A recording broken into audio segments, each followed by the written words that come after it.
Good evening, everybody. It is the regularly scheduled meeting of the Somerville Planning Board on Thursday, January 6th, 2022. I'm Mike Capuano. I am the chairman of the Planning Board. With me tonight, Vice Chair Amelia Aboff, Rob Buchanan, Jahan Habib, Erin Gino, Russell Pildes, and Debbie Howard Easton. We have a full contingent of the Planning Board tonight. And pursuant to Chapter 20 of the Acts of 2021, this meeting of the Planning Board will be conducted via remote participation. An audio recording of these proceedings will be available upon request to planning@somervillema.gov. This meeting is being recorded. We have a number of items on our agenda tonight. The first of which is 28 to 44 Broadway, which has previously been opened, and the applicant has requested a continuance to January 20th, 2022. The chair votes to continue that case to January 20th, seconded by Amelia. The chair votes aye. Amelia votes aye. Jahan votes aye. Rob votes aye. Erin votes aye. Debbie votes aye. Also votes aye. We have a unanimous vote to continue that case to 20th. Next case on the agenda is 690 Broadway, and it is my understanding that the applicant of that project has also requested a continuance to the 20th. Is that right, Rebecca? Mr. Chair, this is Charlotte speaking. I can confirm that that is accurate and the applicant has requested a continuance to the 20th. Great, then the chair moves to continue 690 Broadway to the 20th of January, seconded by Amelia. The chair votes aye. Amelia votes aye. Jahan votes aye. Rob votes aye. Erin votes aye. Debbie votes aye. Also votes aye. Okay, unanimous vote to continue that application to the 20th. We have two additional cases that are on our agenda. 494 Medford Street, which has previously been opened and presented. And the last case is a new case, 599 Somerville Avenue. And I will ask the clerk of the planning board to read into the record the notice of public hearing for 599 Somerville Ave. Yes, 599 Somerville Avenue, P&Z 20-031. Rafi Properties LLC proposes to develop a 3-story LEED Gold commercial building in the mid-rise zoning district, which requires site plan approval and 1 special permit. Great, thanks, Rob. And we have one other piece of other business on our agenda, which is something that we had a brief presentation on at our last meeting, which is the Milk Square Area Urban Design Framework, presented by Sarah Lewis. And it's my understanding that Sarah has joined the meeting for further discussion on the Milk Square project, and it's the discretion of the chair to take things out of order.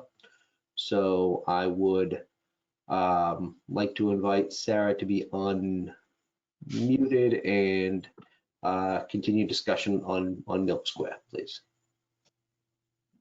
Good evening, all. Hello. Well, I'd sort of given you a brief overview at our last minute meeting, and so I was hoping to see if there are any questions that I could answer, or if anybody has any concerns.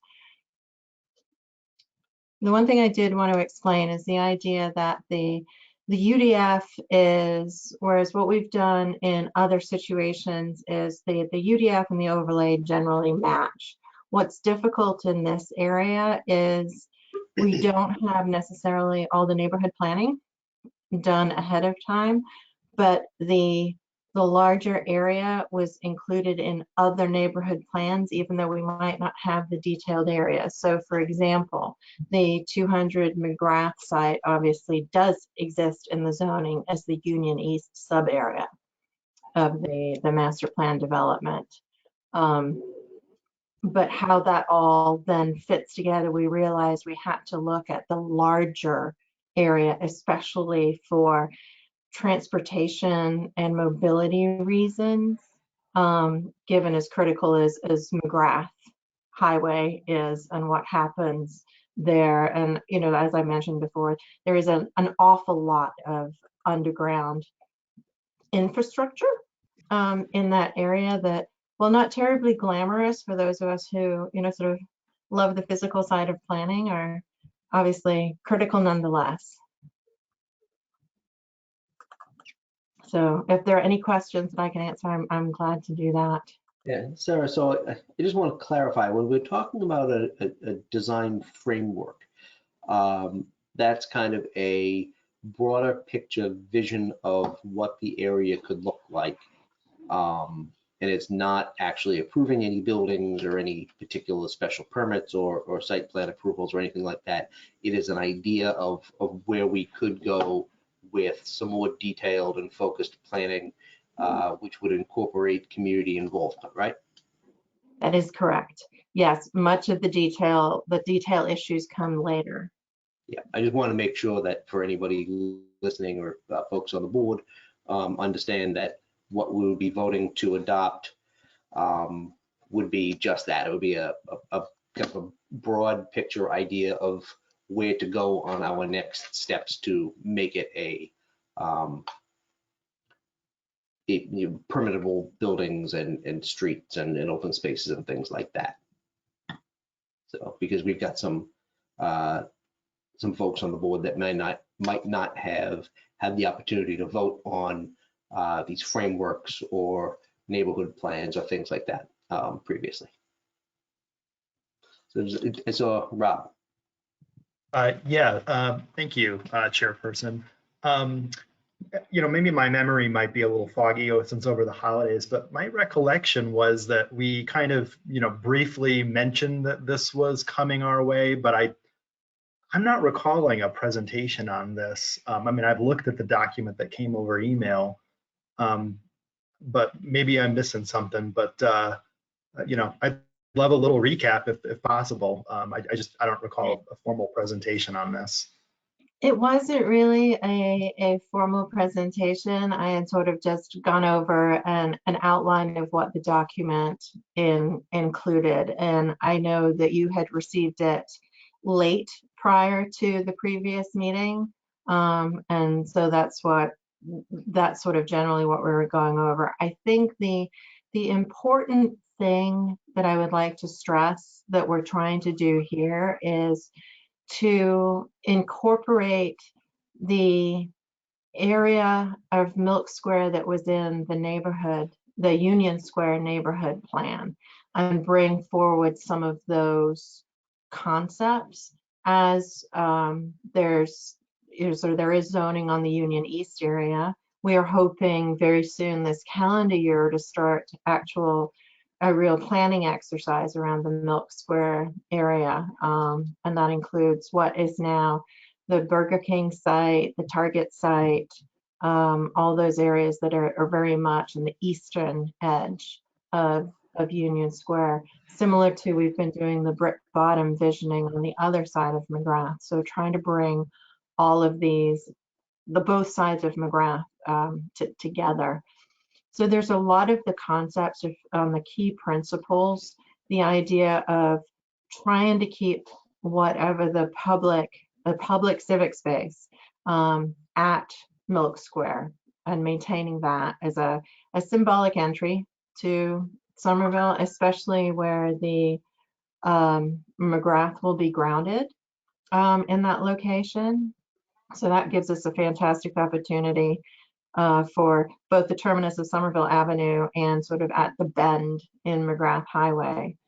The idea of plugging in, making sure that we can still get Charlestown Street and how the connection to the Union Square T station might tie between Milk Square and the station itself, and the link of open spaces for the Charlestown athletic fields is what that was envisioned as in the Union Square neighborhood plan.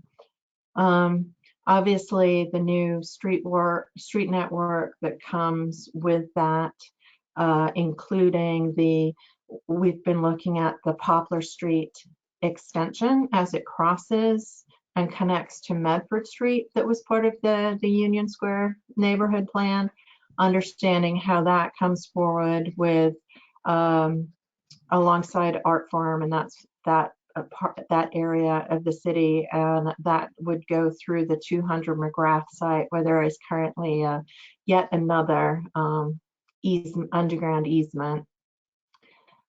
Obviously, grounding of McGrath is a key piece here, but also the concept of trying to keep a lot of how we can address the district parking issues, which obviously we hear a lot of in other neighborhoods, but as we've been, sort of struggling with in other places, perhaps there's a way to approach this district-wide. And so there's the idea there of on some of the sites, if you look, the 200 McGrath site needs about 700 spaces to be at a 0.6 ratio per 1,000 square feet. And so then we're looking at what that looks like. I had a lot of conversations with the mobility folks, and the idea that rather than putting a cap on a district, actually the controlling factor would be the ratio itself. And then that gives more flexibility as to where those spaces go and holds each development parcel to similar standards with the district overall. So that's another important piece within this. And that's sort of generally the summary. It's trying to take the Union Square neighborhood plan to the next step and set up the framework so that when we can start looking at the Milk Square area as a planning exercise in detail, that we've got the framework in place and we understand what a lot of the base information is. Is that helpful? Yes. Yes, it is. That is helpful. I had one specific question on the framework itself, and one I have two. I guess I have two questions through the chair. One is, I guess I always thought that the neighborhood plans would be preceding an urban design framework. I mean, at least that's how I think that was how kind of Union Square itself and Boynton Yards kind of unrolled, but that's just a clarifying question. And then my other question was, with respect to the 0.6 per 1,000 square feet parking ratio, how many parking spots would be generated in totality across this urban design framework area based on the 0.6 per 1,000 square feet ratio? At this point in time, that's actually extremely difficult to answer. So I'll start with your first question first, in as much as the Union Square, just like we adopted the Boynton Yards urban design framework, that was based on the Union Square neighborhood plan. This is also based on the Union Square neighborhood plan. However, what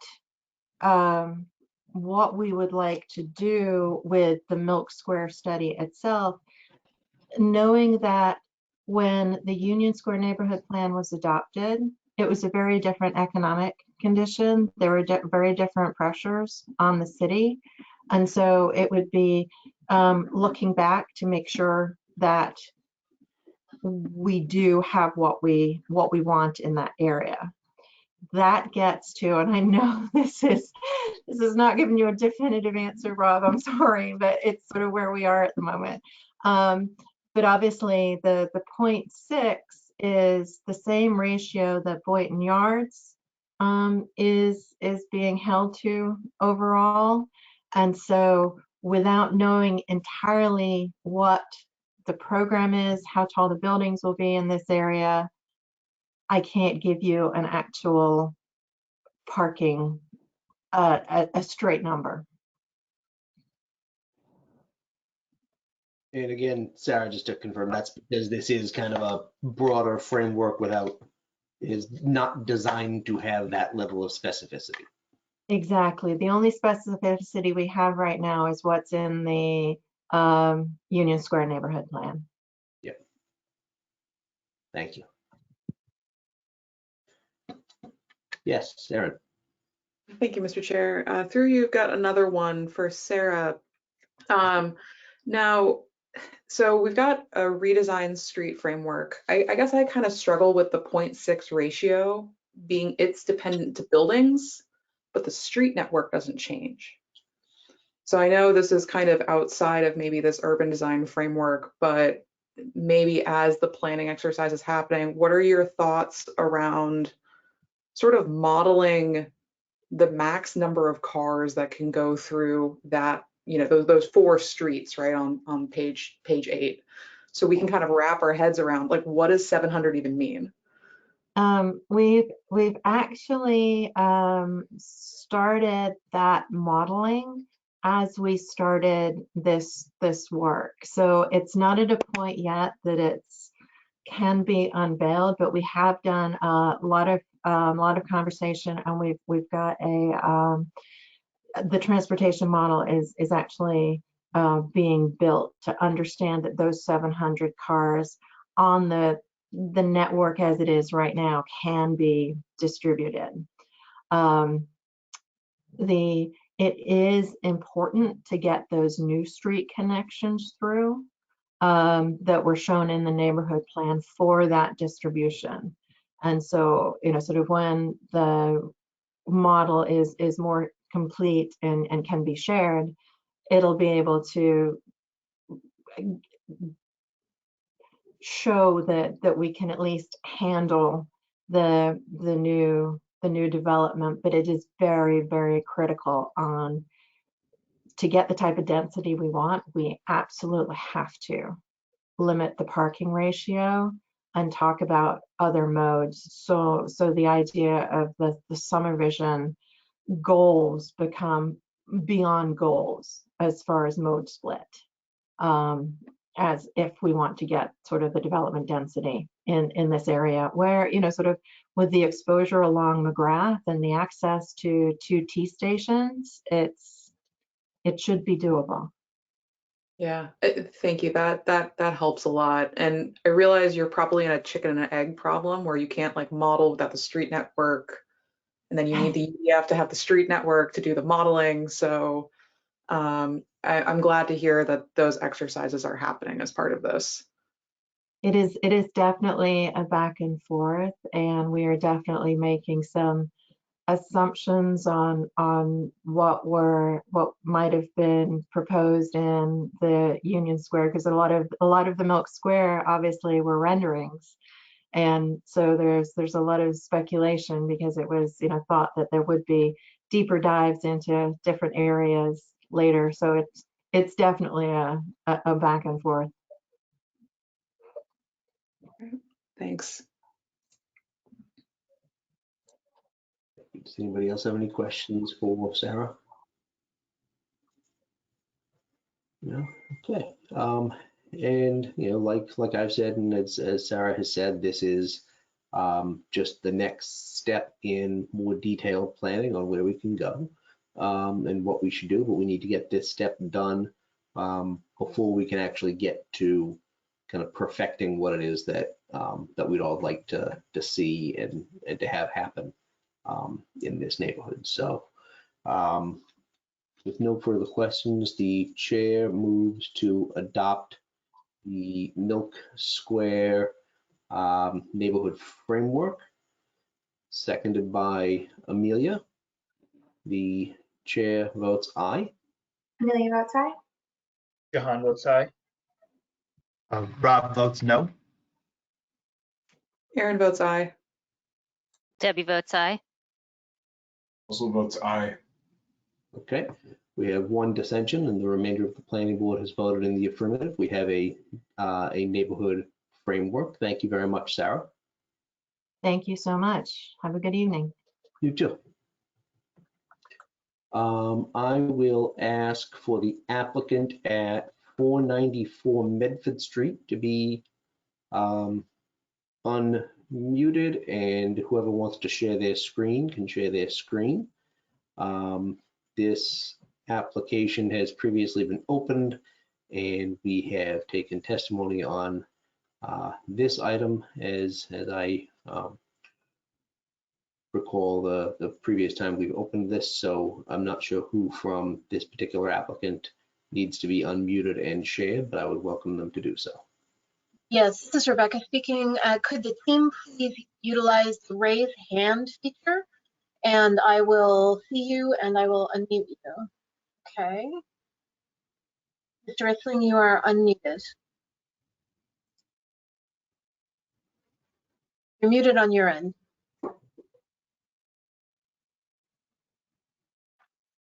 Okay, there we go. Good evening. Mr. Can Rissling, will you, yeah, we can hear you. Will you have a presentation or is there anyone else I should unmute? No, I have the presentation. Will I be able to share? Yes, will I be able to share my screen? How do I? Mr. Rissling, sorry, this is Rebecca again. Mr. Rissling, hang on, I will make you a presenter right now. Okay, thank you.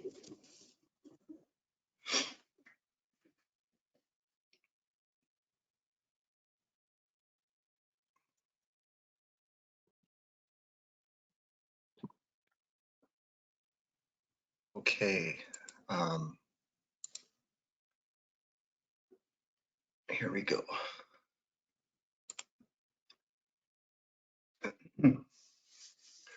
Is my screen visible now? Hello? Yes. Okay, thank you. Thank you for clarifying that. So what we are proposing at 494 Medford Street is a general building that meets the zoning. It would include the existing site. It would include 2 dwelling units, which there exist 2 dwelling units on the site, and then a general commercial space without a program currently. This is the footprint of the existing site and the buildable area. Let's go to the next page. This is our proposed footprint, and the proposed footprint adheres to the setbacks. It's adjacent to a neighborhood residential, so there's a few more setbacks at this, what we've elected is the rear lot line. This is the primary front, and then the other frontage. Let's just get into it. So we're proposing a commercial space that would be accessed from the corner of Medford and Trull, with the primary entrance on Medford Street, and then a residential entrance off of Trull Street. Parking that accesses an existing curb cut also eliminates a curb cut at this location, and the 2 parkings are interior. There is a easement that crosses to the next property that will remain undeveloped, but will be paved with the paving service of the parking. The 2 units will be on each, will be front and back. There's sort of a Philadelphia style going 2nd, 3rd, and 4th floors of the building. And there will be a small bedroom on the 4th floor on the Medford Street side. This is a line drawing of our elevation on Trull Street, and the principal elevation on Medford Street. And then the rear elevation steps down towards the neighborhood residential zone. And then this would be a party. This is along the other property line, which would be also an MR4 property. So they would be able to build up to the property line on their side. This is a rendering based on our 2 meetings with the Urban Design Committee. We arrived at this, this sort of palette of woods and medium darker siding and brick. And again, this is a replication of the line drawings that were previously shown. This is the Medford Street facade with the Troll Street facade, shading. Because of the angle of the building, these facades will be visible together. And then the side elevation. We were asked to share the original UDC design proposals that that were called from in the 2 meetings with the UDC. And, this was sort of our first direction, sort of similar to what you're seeing, not highly modern, but also sort of a simplified, maybe nod towards a Victorian. And then that was dinged because it wasn't different enough. And then we started looking at different materials, a stone base and a brick, sort of the brick body, and then a sided 4th floor and slightly different treatment to the windows. Then we looked at, really doing like a neo-Victorian elevation with bay windows and a brick base and a siding top, something that's very familiar on the corners of the thoroughfares through Somerville. And then this was the first pass at where we landed without some refinement. We had included in our original package some massing studies that would give a sense of the building in the context.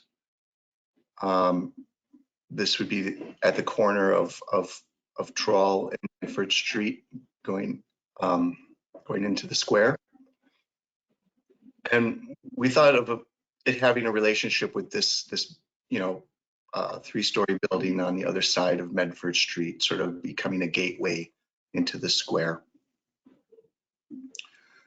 And then this is a view looking down Troll Street. And these are sketchy, not sketchy bad, but they were purposely artistic, I guess. And then we had done a shade study to make sure that we weren't, eclipsing anybody in the neighborhood. And so we did that at summer solstice, in the morning, afternoon, and late noon or late afternoon, and then at the winter solstice, morning, noon, and late afternoon. And then this is just a different view, looking from Medford Street at the building to see the impact of the shade. The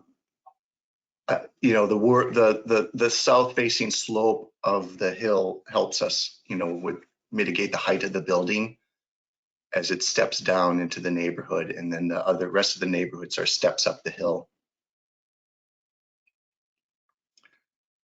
And we had included the landscape plan in our submittal, and it wasn't brought back into the packet, but I wanted to present it to show what the materiality of the site would be, and just to assure you that the landscape was worked out. I guess I would welcome any questions and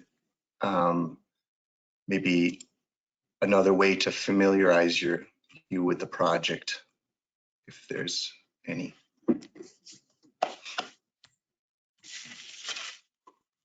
Okay. Thank you. I don't know if anybody else on your team has any presentation.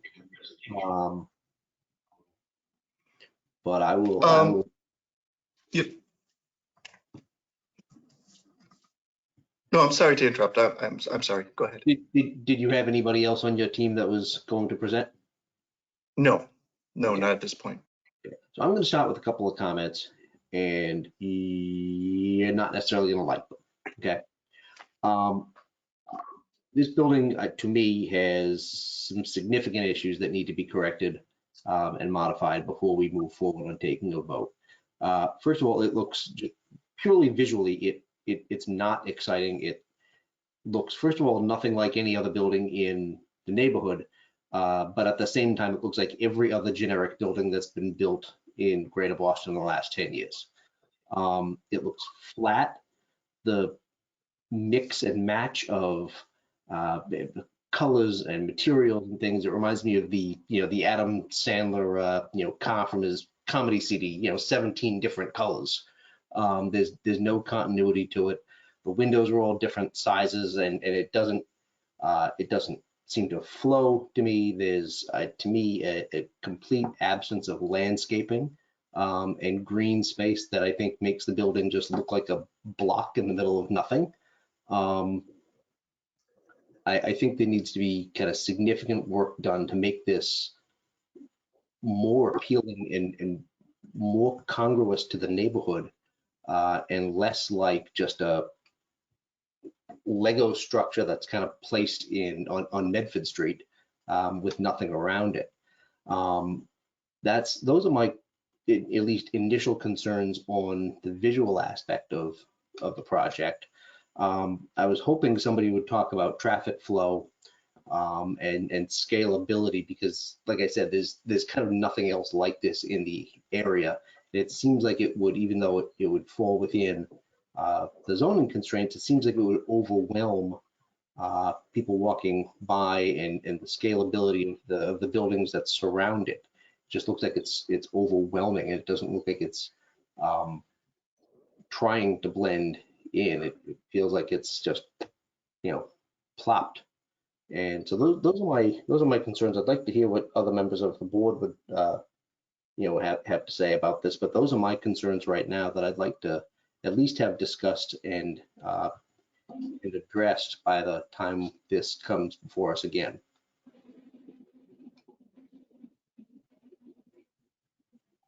Somebody else want? Okay. I see Jahan's hand. Thank you, Mr. Chair, but Vice Chair Aboff had raised her hand first, so I'll defer to her. Thank you.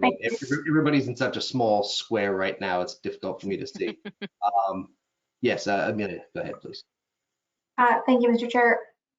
Just to keep this brief, I don't agree 100%, but I do agree in many ways with what the chair had voiced his concerns.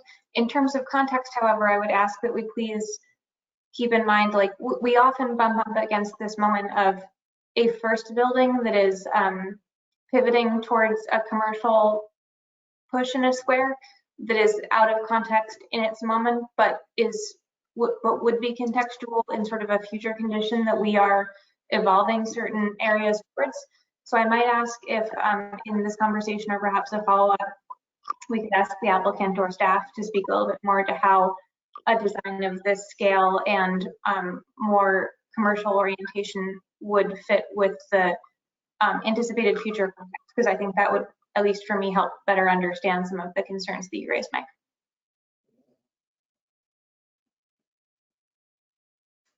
Thank you. I don't know if this is I think Sarah White's project. I don't know if Sarah wants to address the comments and questions of the board at once, or kind of after everybody goes. So it's kind of up to you. Thank you, Mr. Chairman. Sarah White here. I think probably we could address them, one-on-one. I think with some things, it's probably just going to be up to the applicant to,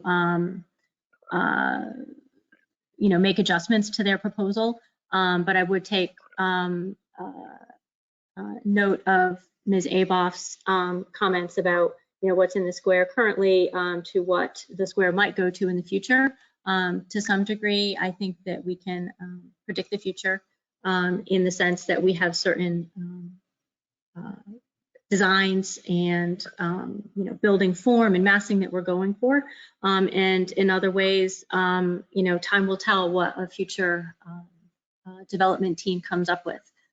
So I think, taking that into consideration with what's there as well as what we have going forward, is definitely worthwhile. And I'm very interested in hearing what the rest of the board has to say regarding various aspects of the proposal as well. And then I think that we can take it all into consideration and certainly I can have a meeting with the applicant after this meeting and before they return for their next presentation in front of the board, if that works for you.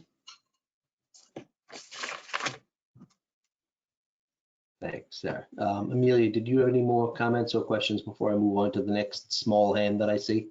No, thank you. Okay. John, did you still have a small hand up? Yes, I did, Mr. Chair. Thank you so much.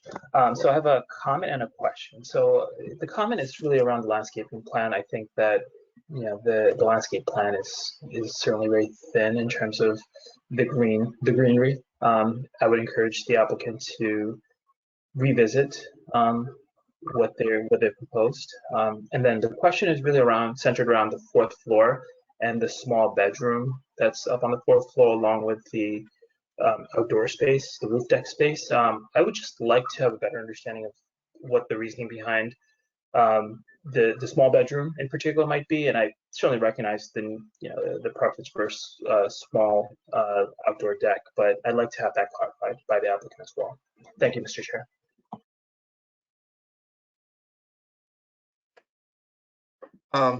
Well, the 4th floor is allowed in the zone, and it was a way to bring the units up to a size in which we would have at least 3 bedrooms. And it seemed like, well, we are required to have outdoor amenities for each unit, and the roof deck was an opportunity for an amenity for that unit.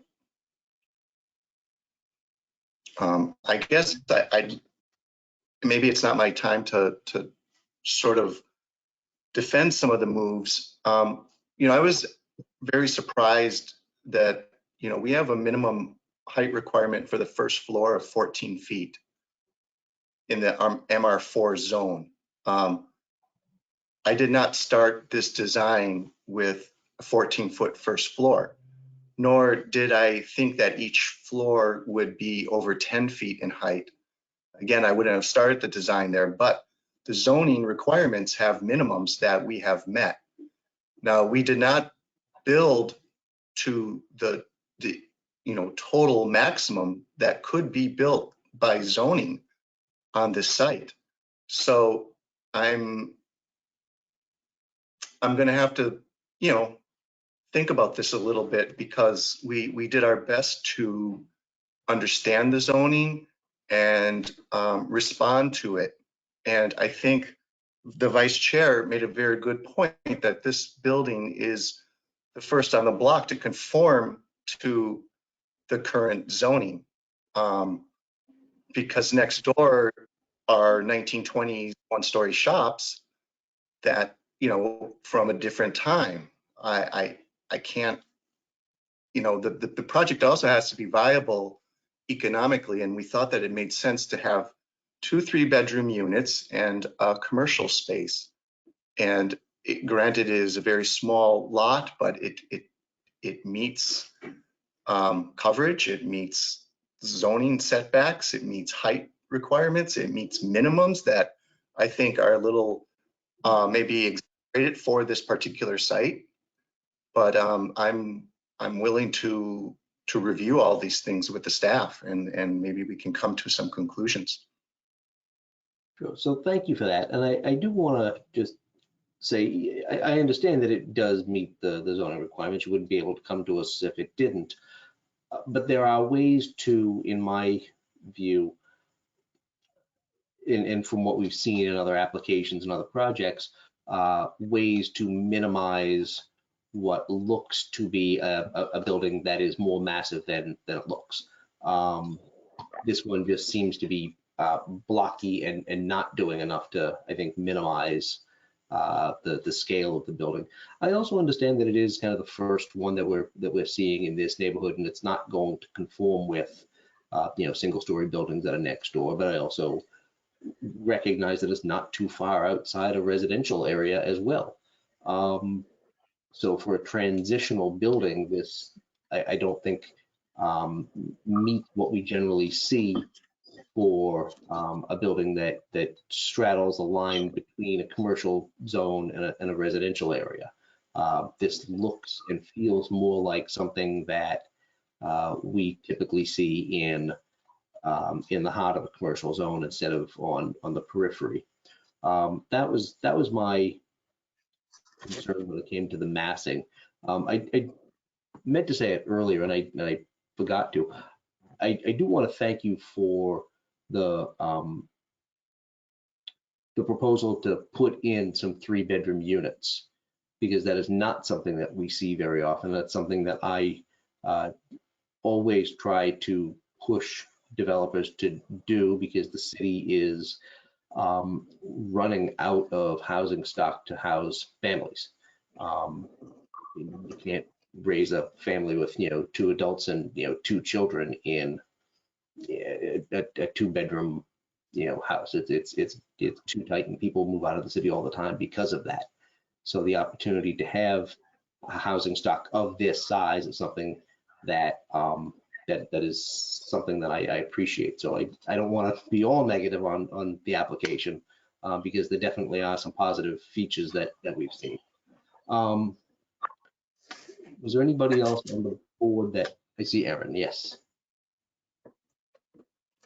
Thanks, Mr. Chair. I just a comment and maybe a question, and the comment is really kind of seconding some of Vice Chair Aboff's comments of like, I appreciate that this is on a transitional zone. You're the first MR4 along Medford Street coming in from a neighborhood residential. And then there is the requirements for commercial and, the particular heights. Although, maybe seconding some of the chair's comments, I wonder if there's a way to soften that transition some. Maybe not necessarily through massing, but in one of the designs, the Urban Design Commission that you showed, there was a greenery wall where above that planter. And I think I would maybe encourage you to take a look at the landscaping plan, which I think I agree with Mr. Habib is a little bit sparse, as a way of softening up the transition from neighborhood to commercial, while still, keeping the massing. I also recognize that this 3/4 perspective here is probably not doing us any favors by making the building look bigger than it would be from like a traditional side on. So that's sort of the end of my comments here, which is, you're transitional and it's rough, but I would maybe encourage some landscaping plan as a way of ameliorating that. And then the question that I had was actually around the commercial space. So I see that it is small there, and it's 599 square feet, just under 600. And it doesn't appear that there's like a bathroom or a facility on the first floor.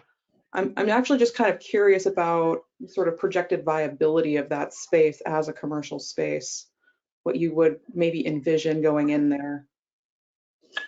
Right. Well, we also see that the space in the basement would help support this commercial space, so that when it's fitted out to meet the requirements of the tenant, and like you identified, including a toilet room, for the public, or if it's some sort of neighborhood service, maybe that bathroom could be in the basement for the employees. I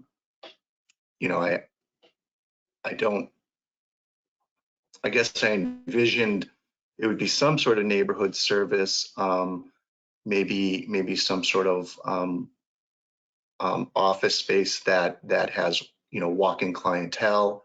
It could certainly be a little shop of some kind, maybe a small retail. But the space definitely works with the basement supporting it for storage and other support. Okay, yeah, thanks. That makes sense. When you started pointing out, some of like the, small shops or, services, real estate, or, IT support or whatever comes to mind. That really helped me vision what might be able to go in a small space like that. All right, I'm all set. Thanks so much. Thanks, Aaron. I saw Rob's little hand. Yeah, I have comments. I typically wait until after the public hearing. Mr. Chairperson, is that okay if I do that, or would you rather I give my comments now? No, of course. You Okay, can, thanks. You can do that whenever you need. Okay. Is that your preference to wait until after the oral testimony? Yeah, I'll just do that. Thanks. Yeah. Anybody else before I open it up to public comment or any discussion by staff right now? I don't know if, Sarah, if you have anything else that you'd like to address before I open it up to the public. Thank you, Mr. Chairman. I'm all set for now. Okay, thank you. At this time, I would like to open this application up to public testimony. I do see in the virtual audience that Councilor Ewan Campen is here. I'm presuming, Ben, that you're here for the next project, but if you do want to have any testimony or comments on this application, it's the practice of this board to open it up to elected officials who oftentimes have other places that they need to be. Ben, I didn't know if you wanted to speak on this one or wait till the next one.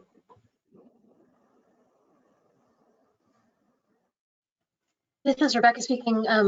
Counselor, you are unmuted.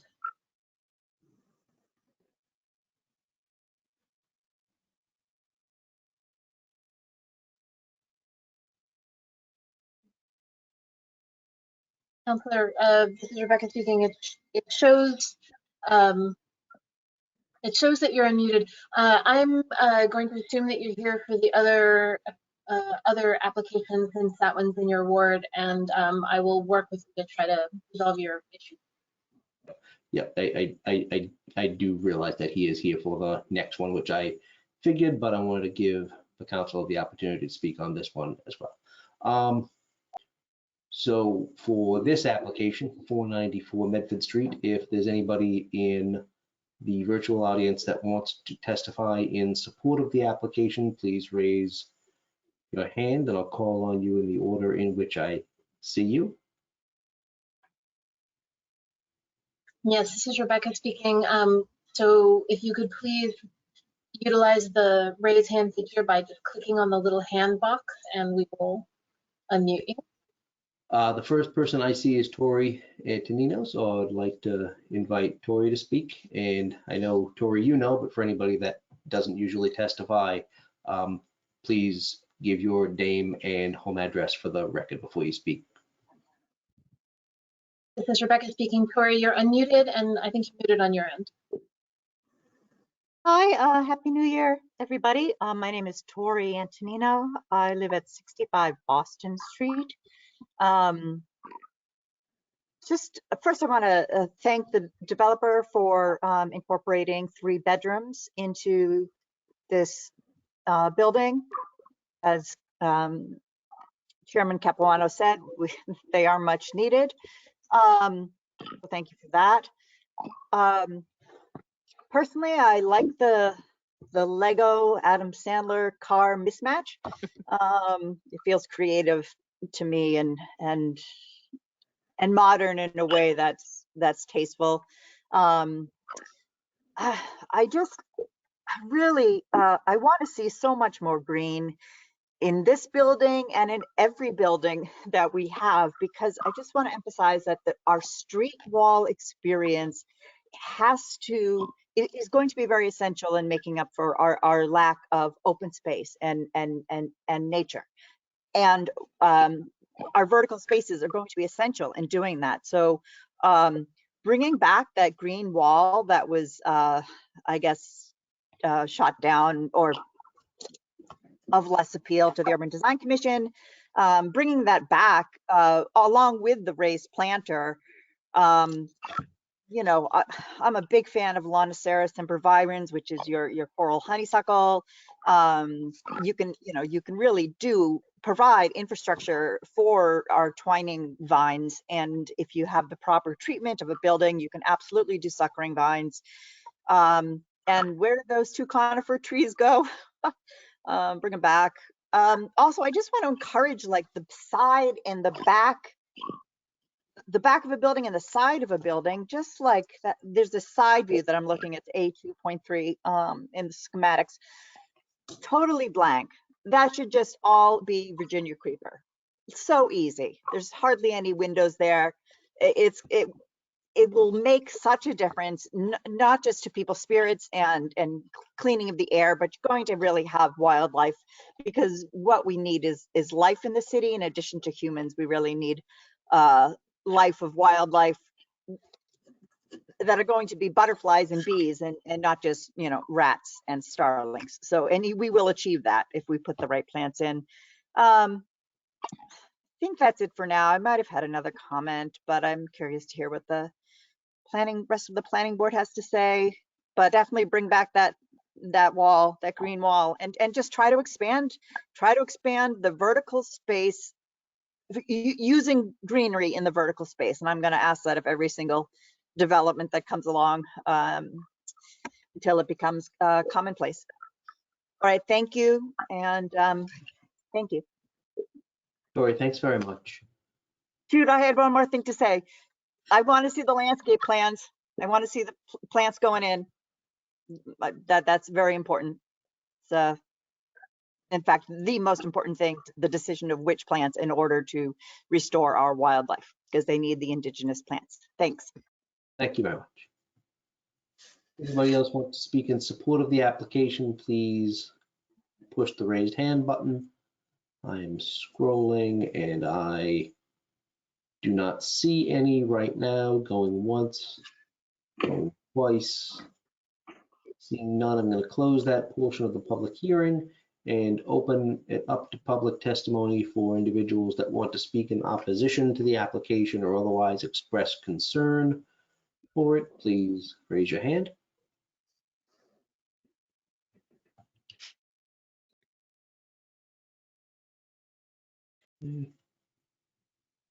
Scrolling one more time. Do not see any hands raised. Mr. Chair, this is Rebecca. I concur that there are no hands raised. Thank you.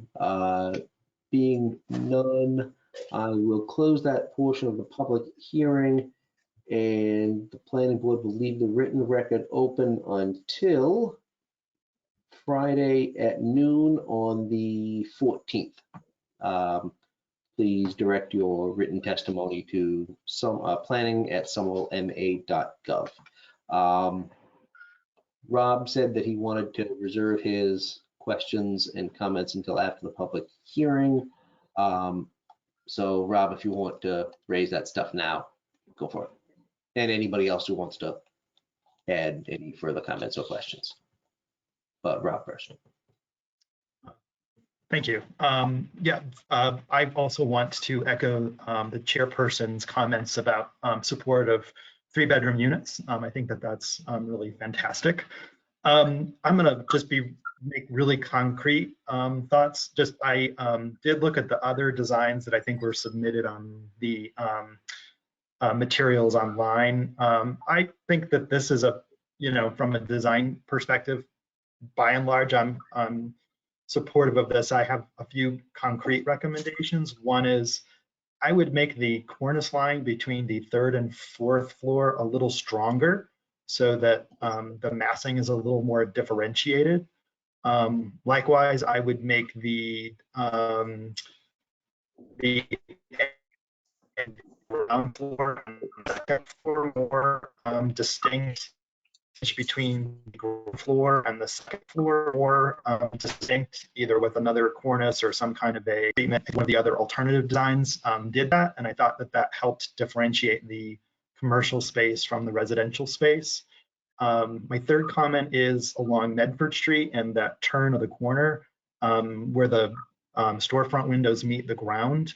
I might suggest that you have some kind of a, the glazing going all the way down to the sidewalk, just, it's shoveling and bumping up against that. You might want to have like a base material so that the glazing, I think the zoning requires that the glazing only go down, well, it has to go down to at least 2 feet above the ground.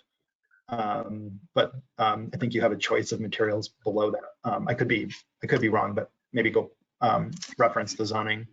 My next comment is on the 4th floor. Personally, I think even a 1 foot step back as it fronts Medford and the side street would be helpful to differentiate kind of that 4th story. I mean, I know that that's not necessarily required, but I think it would actually make this more successful. And I would also consider a little bit of treatment, different windows up there, where you have the that bay window. I think some of the alternative designs had that, 2 windows or something, just so that it doesn't, so it looks different from the 2nd, 3rd floor. Also in support of the green wall that others have echoed. And lastly, I had a question to the applicant, Mr. Chairperson, which was how many street trees are currently present and how many would be proposed once this is developed? Through you, Mr. Chair. Rob, there was a request made if you could repeat your second comment. Oh, yeah, sorry, maybe my internet may have broken up. I think my second comment was about the differentiating the ground floor from the 2nd floor and just, kind of creating a more solid, cornice line or something to make that more clear. Thank you. Does anybody else have any comments right now? I do want to, as I'm looking through your presentation and what was previously submitted to the UDC, there is an iteration that looks like it's number 2, and it's more of a traditional brick facade with some kind of stone work on the 1st floor that looks like it's a bit more of a traditional building, and that's how we have oftentimes seen, that's it.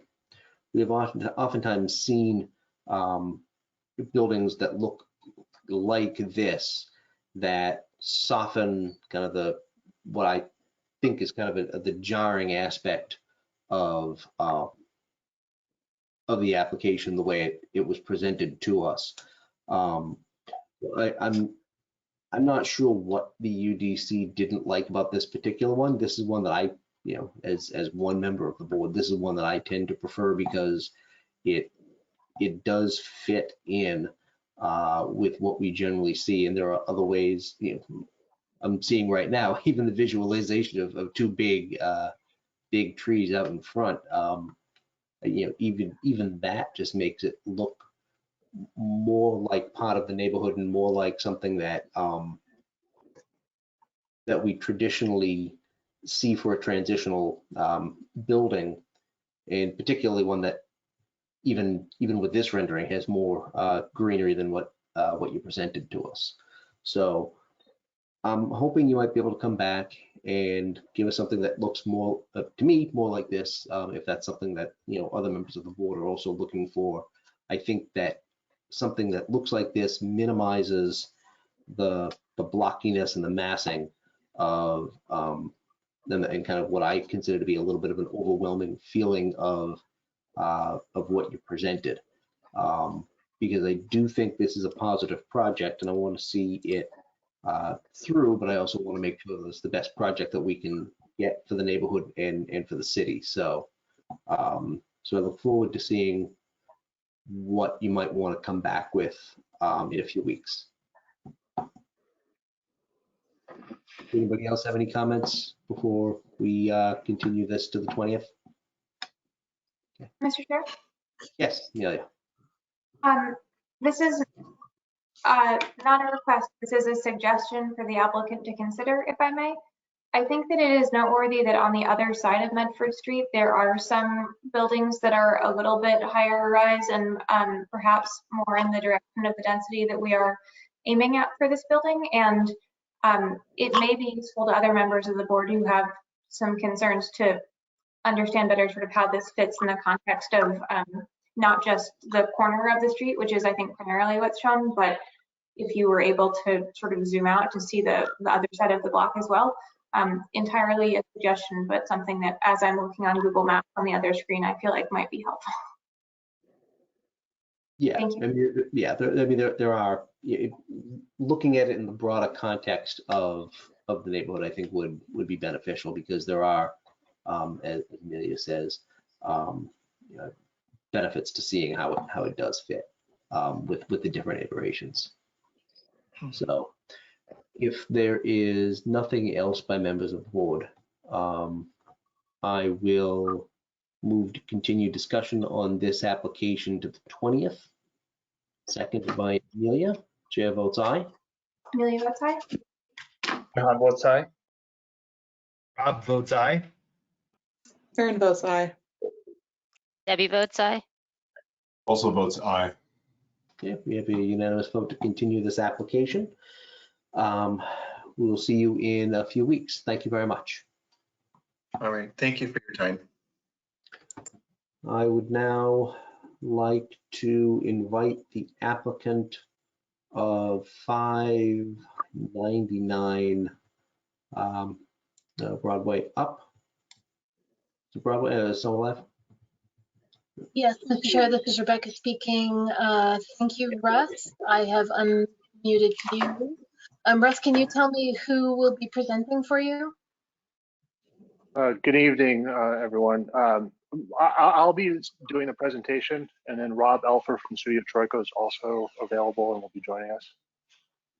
All right, this is Rebecca speaking. Russell, hold on just a minute. You may go silent while you're upgrading. Okay, great.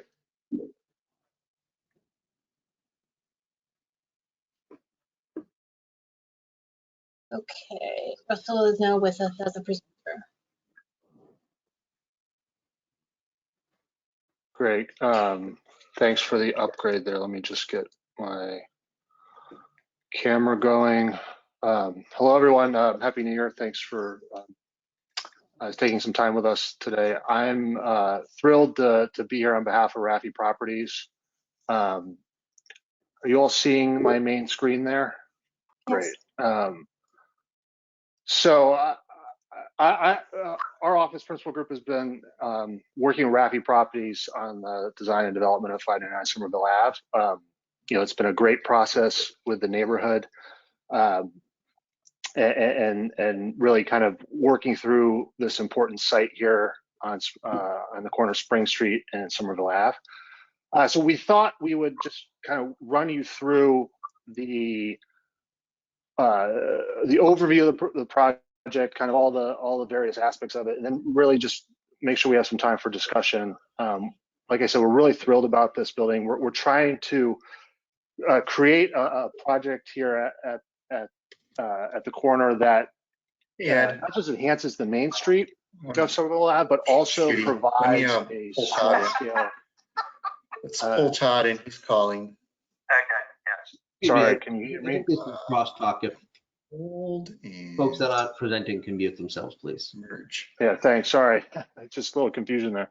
The building is really meant to be a neighborhood-scaled commercial building that's ready for research development for the kind of emerging tough tech businesses that are growing within the city. And we've really tried hard to kind of accommodate a great design here to do that. Like I said, we'll walk you through the kind of various aspects of the project. It's been a really iterative process with the neighborhood. We've been several neighborhood meetings, worked with the 2 Urban Design Commission meetings, really kind of went back and forth a lot about the facade design, which we'll get into in a little bit. And then, another important aspect of the site is not only does it address the neighborhood and sort of the Main Street aspect of Somerville Ave here, it also needs to kind of turn the corner, and as Spring Street climbs up the hill, really transition to a residential context. So we've really tried to incorporate that kind of shifting and that transition of the site into the design. As you look at the neighborhood, though, Spring Hill is really in an interesting location that we think has a lot of opportunity to really enhance these handful of blocks between really, going into Porter Square and kind of going into the edge of Union Square, where, filling in the kind of active storefronts that might be needed to really kind of create a more pleasing pedestrian environment and kind of enhance the overall aspects of this area of this neighborhood's Main Street. We also think there's an opportunity to really start to think about this site as transit adjacent to Porter Square, and also the kind of richness of the bus network here along Somerville Avenue. So we've really thought a lot about that in the process, and the neighborhood has been really pushing us to think about that as well.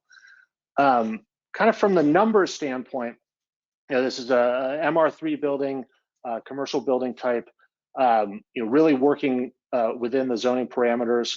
We are before you tonight to ask for a special permit for parking relief, and the kind of dialogue back and forth with the neighborhood and the counselor and other stakeholders. They were really pushing us to try and reduce the parking in this site. So we're asking for a 25% reduction. We really think that, and working with our professionals and our engineers on the project, that's an achievable request, given the transit kind of rich context that the site sits within. This would be LEED Gold certifiable. We'll meet our green score, which we're excited about. We really have been working hard on the landscaping on this project that we'll talk about. And generally, we've tried to make this a real neighborhood-friendly building. We've looked a lot at the rhythm of Somerville Avenue, at the kind of scale of window bays. How can a building like this, an MR3 building, really fit into that kind of context of this corridor? The project is split into two facades. It's a wide enough. We're almost 200 feet along Somerville Avenue, so we've really designed it to look and feel like two buildings from the public realm. And really also try to make sure that the transition up the hill to Spring Street happens very quickly. You can see here, this right-hand building is really almost a pavilion type of composition that turns the corner and kind of harkens back to some of the other kind of mercantile and kind of industrial buildings that you see up and down this area of the city. Looking at it here from the other angle on Somerville Avenue, kind of looking more towards the east, this building is really looking at kind of picking up that window bay, the kind of punched openings that you see in a lot of the residential architecture in and around the neighborhood. And then we're really thinking about being creative with this party wall and possibly working with an artist and kind of adorning that with some public art, kind of weaving together the kind of cultural aspects of the neighborhood into the building and its ornament. Kind of coming up the hill a little bit, and it's important to maybe pause for a second and talk about the process here. Studio Troika has done an exceptional job really understanding the context of the site, and so much so that we had this section of the neighborhood scanned with a laser so we could really situate the building properly. So you're seeing kind of this pixelated imagery. That's actually directly from the laser scan. So understanding that allowed us to really understand how this is going to sit within the topography of kind of Spring Street and how it climbs up the hill to the north of the property. So you can see here the kind of relationship it has with the existing residential structures. Looking at it in site plan, there's kind of maybe four kind of big items to talk through here to orient you. Really the streetscape, which we'll get into in much more detail in a little bit, but really kind of thinking about how the project can enhance the frontage along Somerville Avenue, and really thinking about how to make that an active ground floor. As it turns the street, we're working on expanding both the sidewalks on not only Somerville Avenue, but and Spring Street, given the setbacks of the new building, as well as some of the enhancements to the streetscape that we've been working on with members of the city staff. And then really being able to not only keep the 4 trees that are there, but also add some additional trees both on Somerville Ave as well as on Spring Street there. Then another aspect of the site here, kind of right now, if you go there and you see the old Laranga Bakery, there's quite a large curb cut. We're going to reduce that substantially and provide both parking access and loading access from this driveway. Really kind of work to repair that so that it kind of meets the existing residential sidewalk and kind of limit that gap between the pedestrian experience on the street on Spring Street.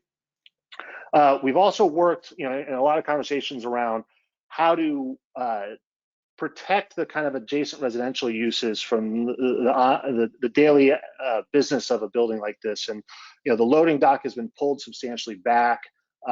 We've worked to kind of enclose the parking access ramp and really tried to kind of minimize the kind of back of house uses on the property so that we can be as good a neighbor as possible. And ongoing discussions also have been this kind of way to best handle the landscape to the north of the project, and we'll get into that a little bit more with the landscape details. Looking at the project, from a floor plan standpoint, this is the basement level. We've got 33 parking spaces here, a bike room on the lower left, and then sort of the main core serving the basement on the lower right. Pretty straightforward in that regard. As you come up to the ground floor level, the project has entrances every 30 feet, kind of working with that rhythm of a number of opportunities for tenants to access Somerville Avenue. We're hoping to have a very active lobby and sort of entry experience. So much so that we've been really working with the city staff to think about how to enhance that corner, which we'll talk a little bit more about. And then we sort of put all of the back of house uses here towards the center of the site, including working with Eversource to properly size the sort of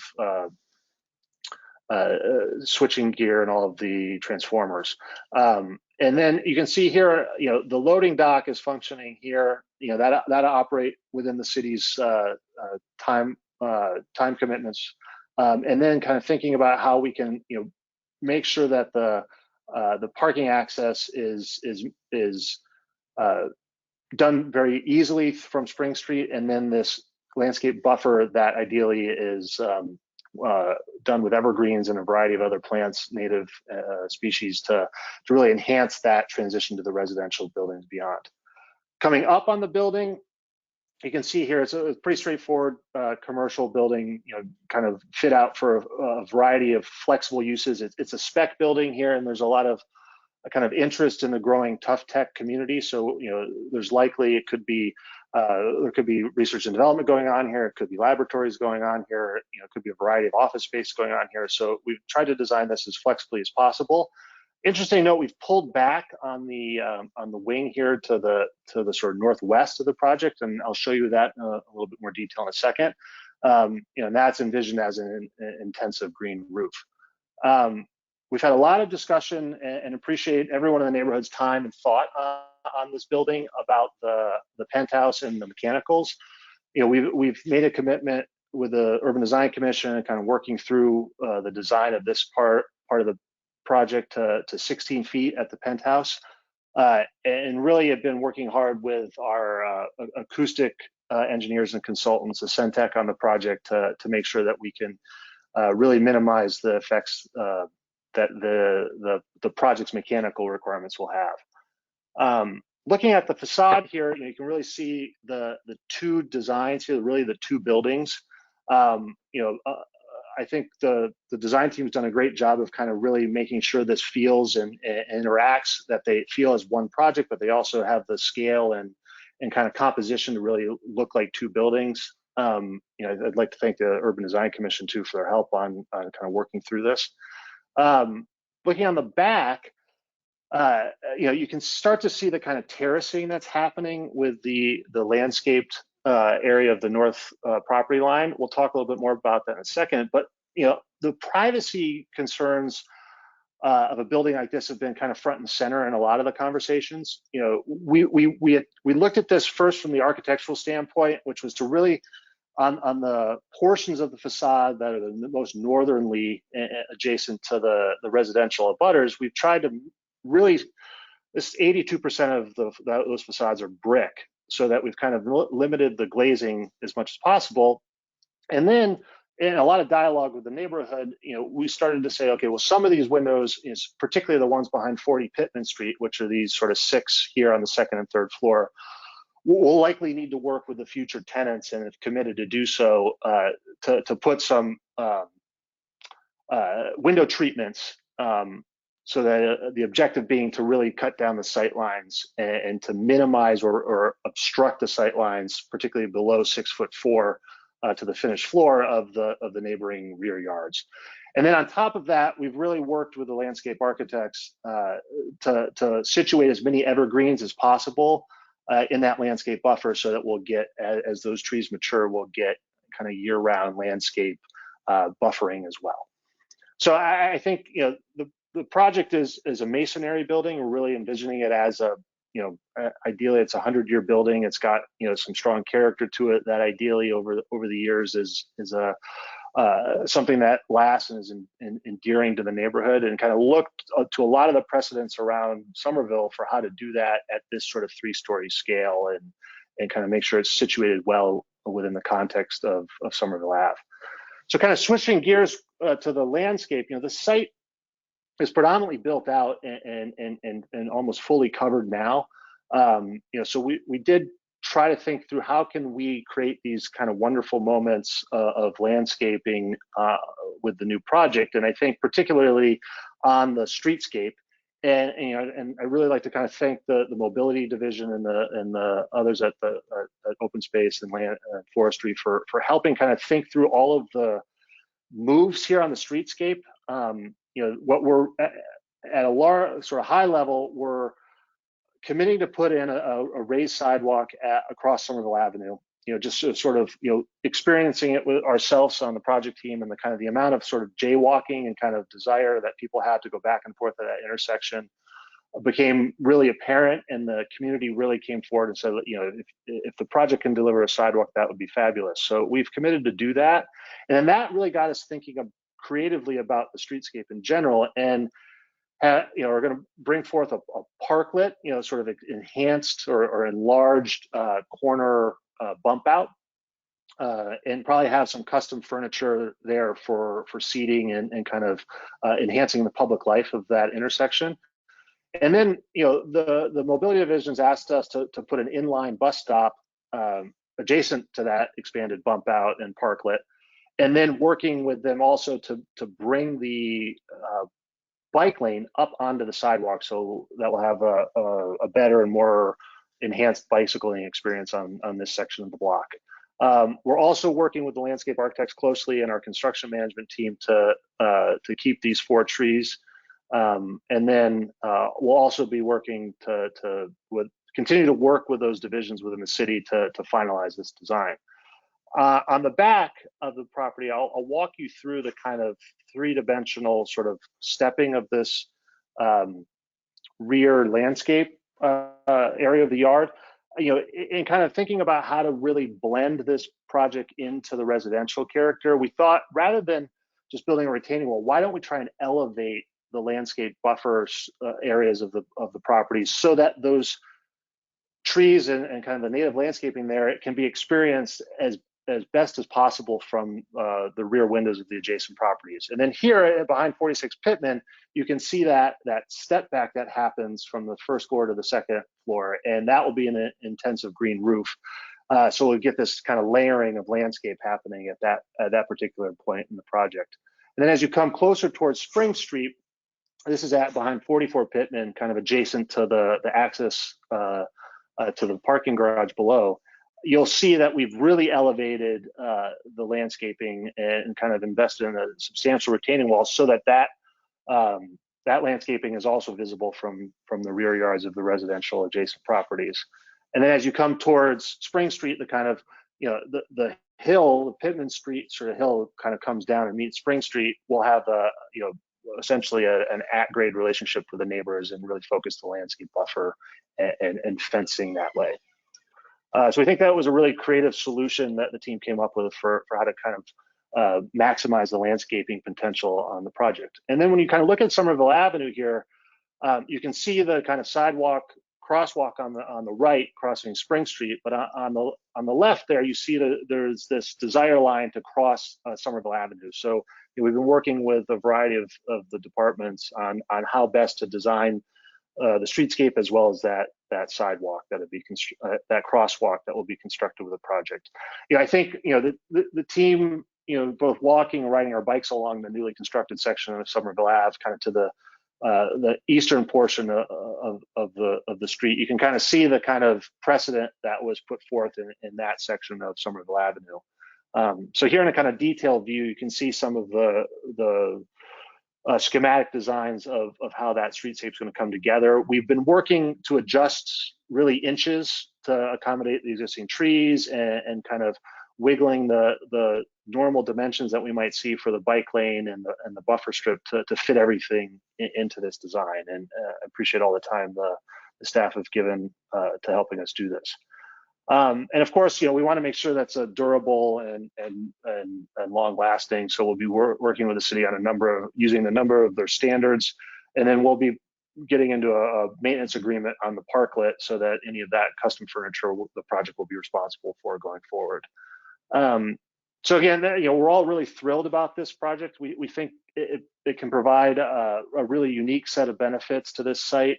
And is really kind of emerging as an interesting type of building to, kind of a neighborhood scale commercial project that can be a good neighbor to the kind of residential and mixed use Main Street elements that are there along Somerville Avenue. So thank you, board members, and I'm happy to entertain any questions. And we've got a number of other team members that I can pull in if needed. Thank you very much for your presentation. I appreciate it. I'm going to reserve my comments until after we have some public testimony, because there are a bunch of folks in the audience that I think might want to provide some testimony on this. So I'd like to give them the opportunity to speak before I do. But I don't know if anybody on the board has any comments or questions right now of the applicant or of staff. Russell, yes. Thank you, Chair. So I will be commuting down this street in front of this site when we wrap up tonight. I'm really familiar with it, and I'm really pleased looking at the landscaping design and the incorporation of the transit facility with the bike lane off street. I think that all that stuff is really good. I wanted to, this is part comment, part question. I read the traffic impact study and thought, I'm a transportation planner. I didn't think that some of the assumptions made quite passed the sniff test based on my personal experience with the facility as well as that of my friends. It's a very, very hectic ride down Somerville Ave through this section in particular. And as you noted elsewhere in the TIS, there's quite a chunky section there at Lowell Street and at Park Street. I applaud the lowering, the proposal to have less parking than would be required. I'm curious if you considered scenarios with even less parking, because the TIS seems to suggest that you would preserve the existing mode share in this area, whereas I think the zoning and other aspects of this neighborhood really would prefer less vehicular traffic in this area, particularly with that poorly daylighted intersection on Spring Street. You can see it in some of your slides. There's a white van and there's no way you can see vehicles entering and exit or anybody traveling down Somerville Ave can't really see what's going in and out of what will be the driveway for this building.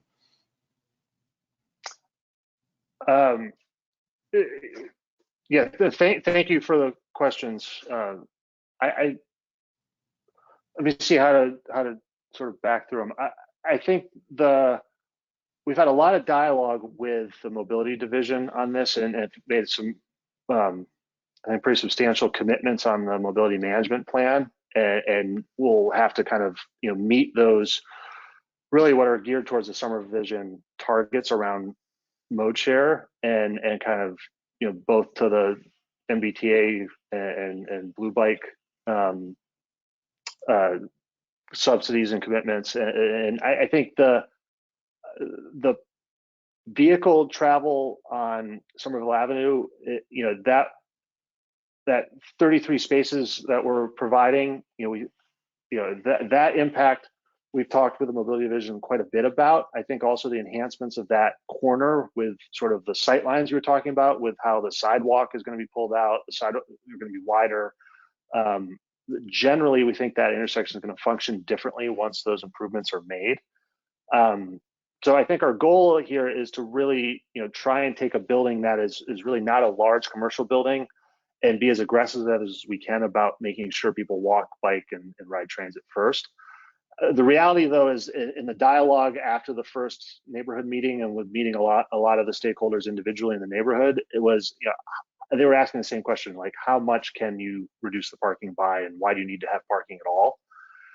And I think we really went to the mat with both our leasing team and talking to other tenants and potential tenants that might be likely taking space in the building. And the reality is their employees, a number of them still want to drive in Somerville. And I think that's a tension we all have, is that it's still the choice of the folks who might be working in that building day to day to drive.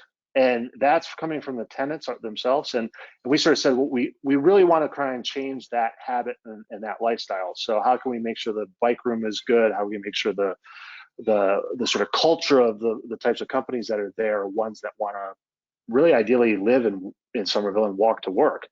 So I think, from a kind of balancing of all those tensions, we've tried to reduce the parking as much as possible. I think 25% was a kind of big, it took a heavy lift to get to that point. So, I think, will there always be traffic on Somerville Avenue? Yeah, probably. But, I think this building is really geared towards trying to really be a part of the Porter Square T-stop as much as possible, to be honest. So, and I'm happy, if we want to dig into it more, I can see if Carrie Pike from Howard Stein Hudson can chime in too.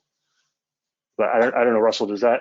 No, that perfectly answers my question. I just wanted to hear you talk about how you went through the process of thinking about it, and to hear you say that, trying to change the way people approach this, I understand the tension here, believe me, that the people, but, thinking first of the people who live in the neighborhood and the people who will be commuting back home on this street, to live here, and rather than we wouldn't want them to get run over. So I appreciate the effort that you all put in to make this happen. Thank you for explaining.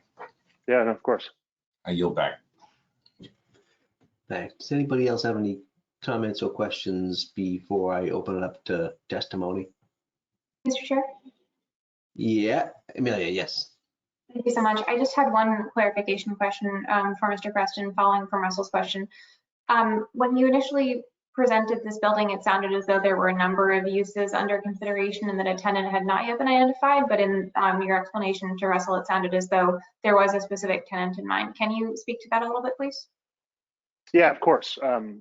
So maybe the best way is to work backwards, I think, from this is, in a lot of discussions we've been having with tenants and various members of the team, everyone wants to know when they can move in. So we've been unable to really sort of progress the discussions to a point where we can say, yes, there's a tenant. So we've had to design the building as flexibly as possible. And I think that goes at both the ground level and the upper floors. So, making sure that the commercial uses on the ground floor there'll be storefronts and shop fronts, and I think making sure that there's a flexible way the building could be subdivided or not on that ground level, so that that all of the kind of services and access to bathrooms and trash rooms can all work. And then on the upper floor, we've looked at it, can the building be subdivided so that a tenant could take a single floor or take the whole building, and sort of kind of worked it from a variety of different outcomes. So no, there's not a tenant that's going to take it tomorrow. I think there's some strong candidates that are quickly needing more space that are already in the neighborhood that would likely take it, but we really can't answer that right now. And I think as construction starts to take place, I think people will become more interested in it. But our philosophy around this, knowing that it's kind of a long-term investment for Rafi and here alongside ours, to make sure the building could be adaptable and flexible as sort of a core value here, is sort of make sure that it could function for a variety of uses that might come into the neighborhood. Okay, thank you very much for the clarification. Yeah, of course. Thanks, Amelia. Debbie.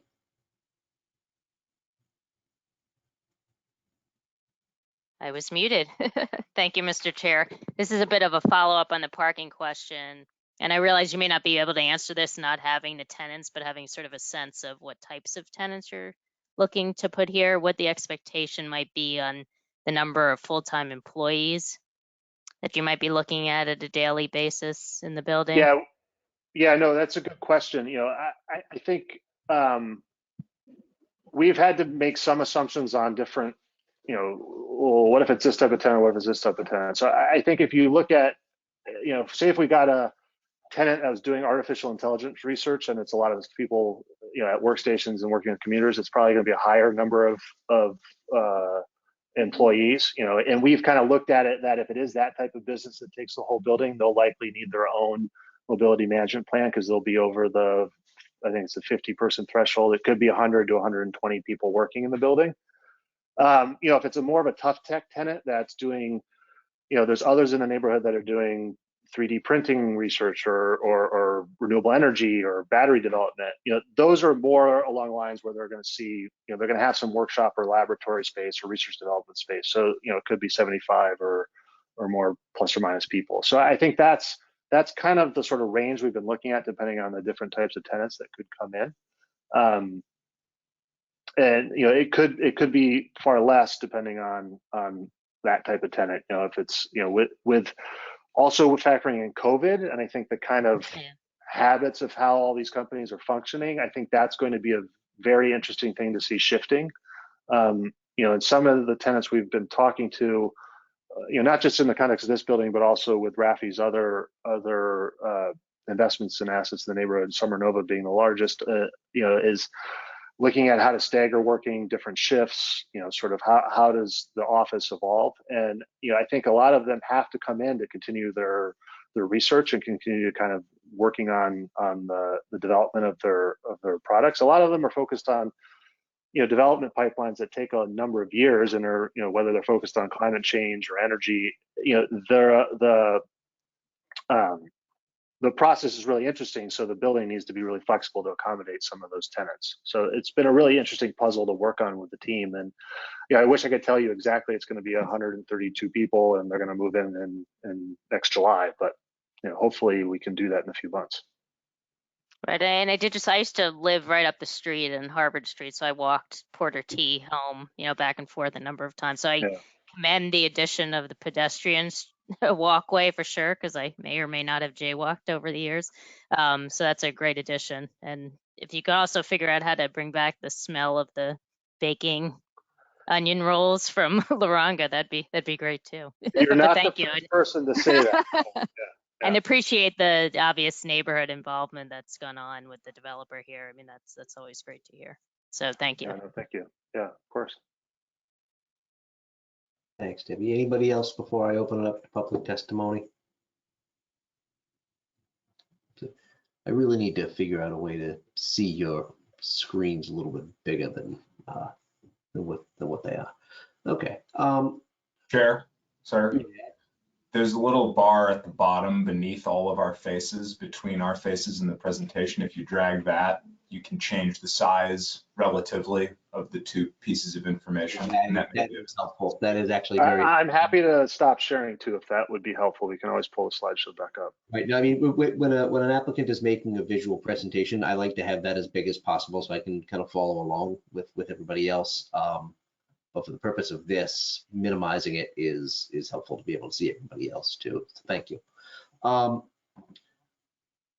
I think Ben is, Ben Ewan-Campen is still here, and the board has received a letter from the counselor with his thoughts and his kind of summary on the questions and the concerns of the neighborhood.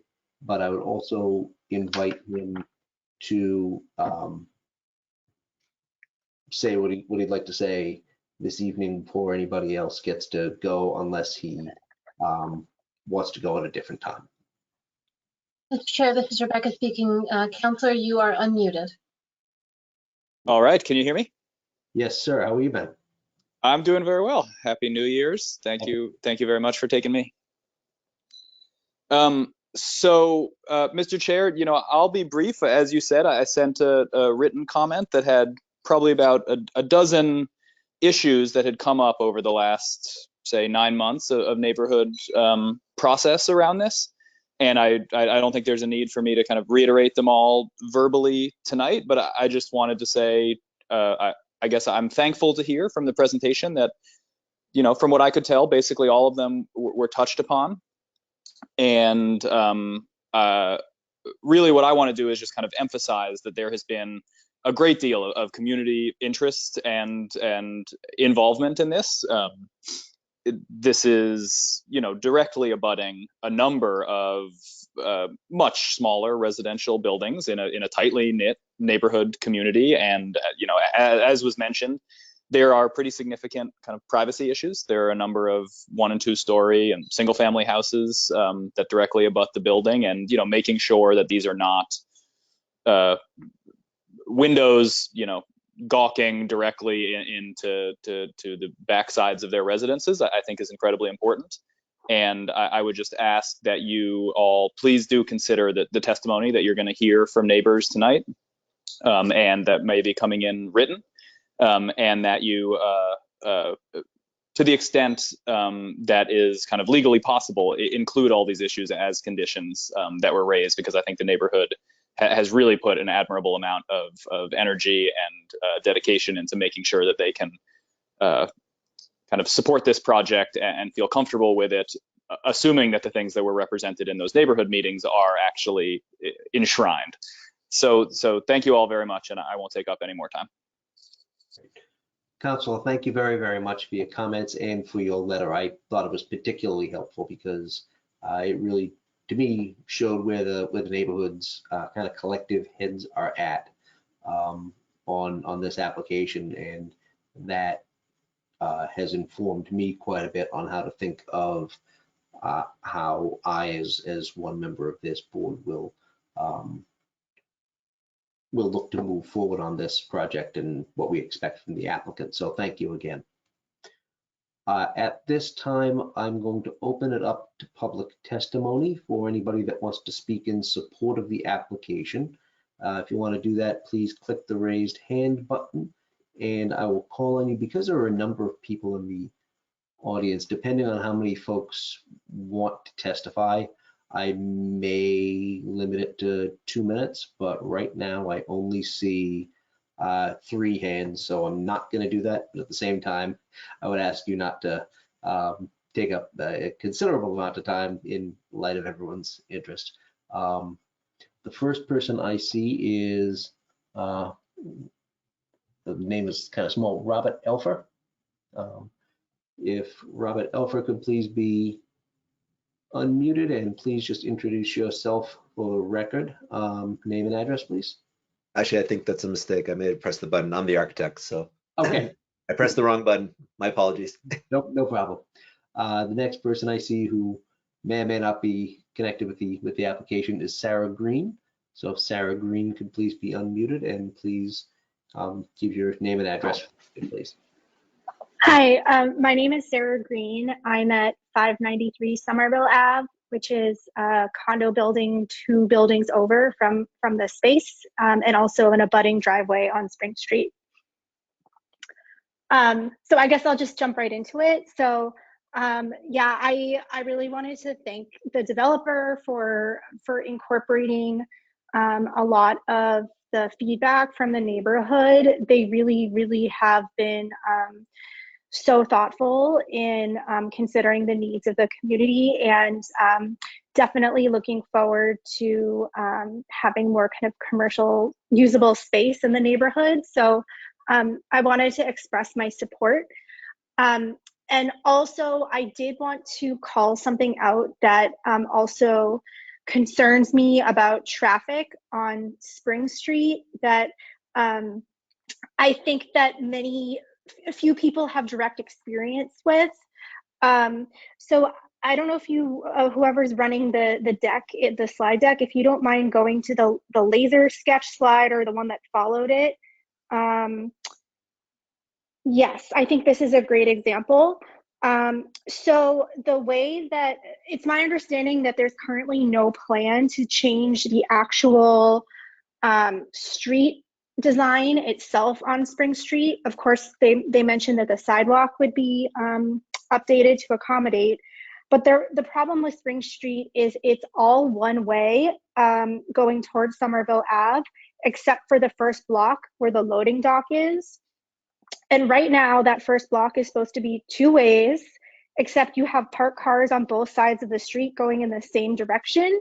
And basically, realistically speaking, there's no way 2 cars can easily fit with cars parked on both sides. And right now, especially when this loading dock isn't active, while Lorunga hasn't been in business, there's only 2 driveways that have to deal with this. So if I'm taking a left off of Somerville Ave onto Spring Street, if there's cars coming in the other direction, you know, leaving Spring Street for Somerville Ave, it's often very dangerous, and it creates a lot of backup. And I just want to point this out because, you know, very few cars, like it's only these 2 driveways, are driving the 2 ways right now. And so if there's a parking garage, this is going to be a huge issue, I think, for cars turning onto Somerville Ave and cars leaving Spring Street. And if there's not even a line put down to demonstrate which side of the road is which, like, I think that this is a huge safety hazard, and also runs the risk of creating like a traffic jam on Somerville Ave and potentially honking horns that goes with it.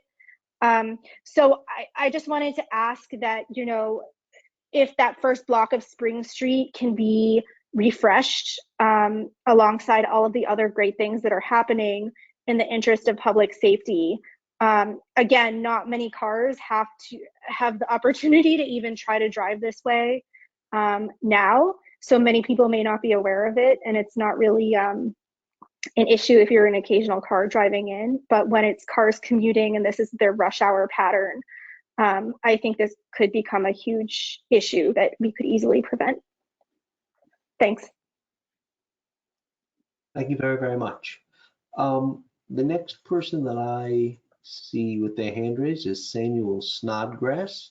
So if Samuel Snodgrass could please be unmuted and please introduce yourself for the record. Mr. Chair, this is Rebecca speaking. I also do want to note that I don't want you to miss Yang Lee at the bottom has had their name up, hand up for a bit as well. Okay, yes, I see that person as well. Just the way it's listed on the screen for me. Sure.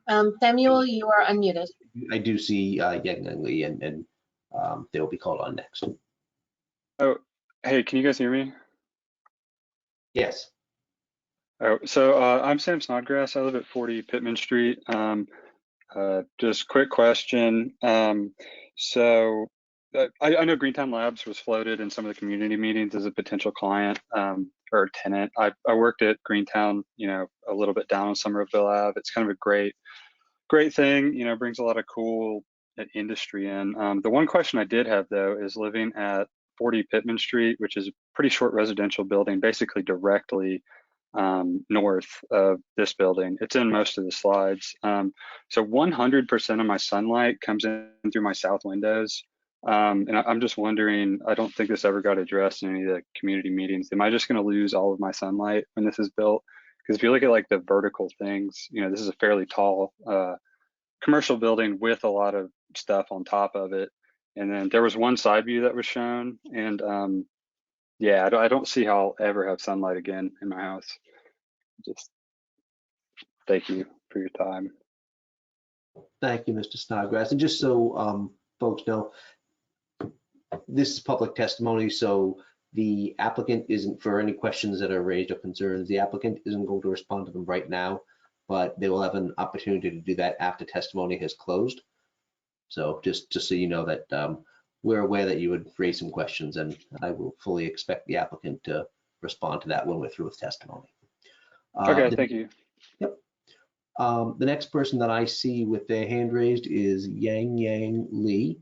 So if I could please have Yang Yang Lee unmuted, and if you could please introduce yourself with your name and your address for the record, please.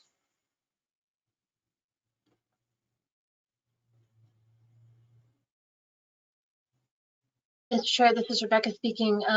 You are unmuted, Yang Yang Lee. It shows your line is green, so you should be able to speak.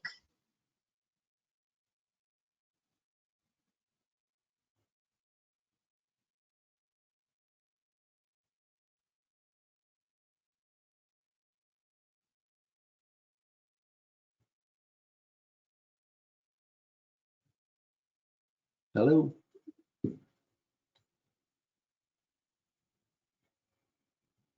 Rebecca, we're all set on our side, right? Best I can tell, yes, Mr. Chair. Okay. To the extent that a technical issue will come up, and it might have just now, I am going to leave the record open for written testimony. So if for whatever reason, you know, we're all doing this virtually and have been for a while, if there are technical issues where we can't hear you or somebody gets disconnected or whatever it's going to be, there will be an opportunity for you to submit your testimony in writing that will become part of the record of this case, and the planning board will review that prior to making a vote. So, Mr. Chair, this is Rebecca speaking. I have a message from this individual. okay. I believe that so this person lives at 40 Pittman Street and has expressed a question about why the builder isn't going to do window treatments now, why pass it off to future tenants, and they are very concerned about the privacy issue. Okay.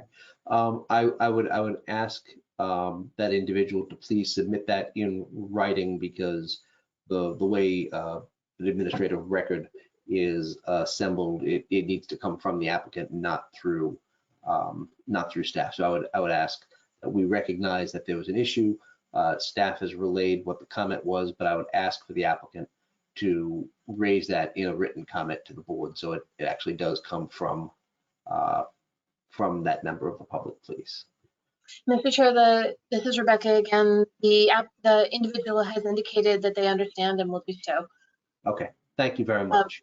There is another technical issue, if I may, Mr. Chair. An applicant named Mai Luo has been trying to raise their hand and seems to have been unable to do so, but has indicated that they would like to make a comment. Is that person in the audience, in the virtual audience now, and can they be unmuted? They are unmuted now. Yeah, thank you very much for the chairperson. This is Mai, who's very next door at 1619 Somerville Avenue. If you are standing on Somerville Avenue facing the building, this one to the left, right to the left.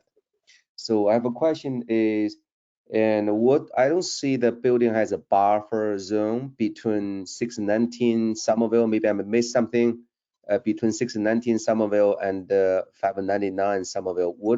How big is the buffer zone? That's my first question.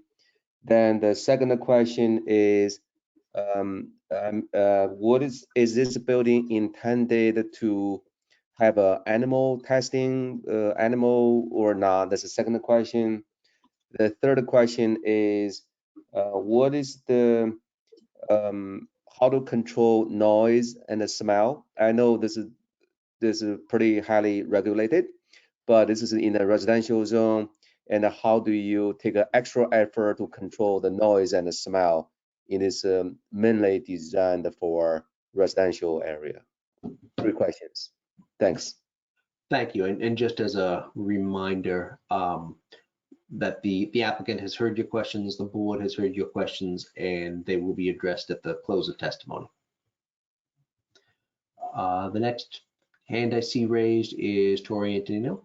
So if Tori could please be unmuted. Hi again. This is Tori Antonino, 65 Boston Street.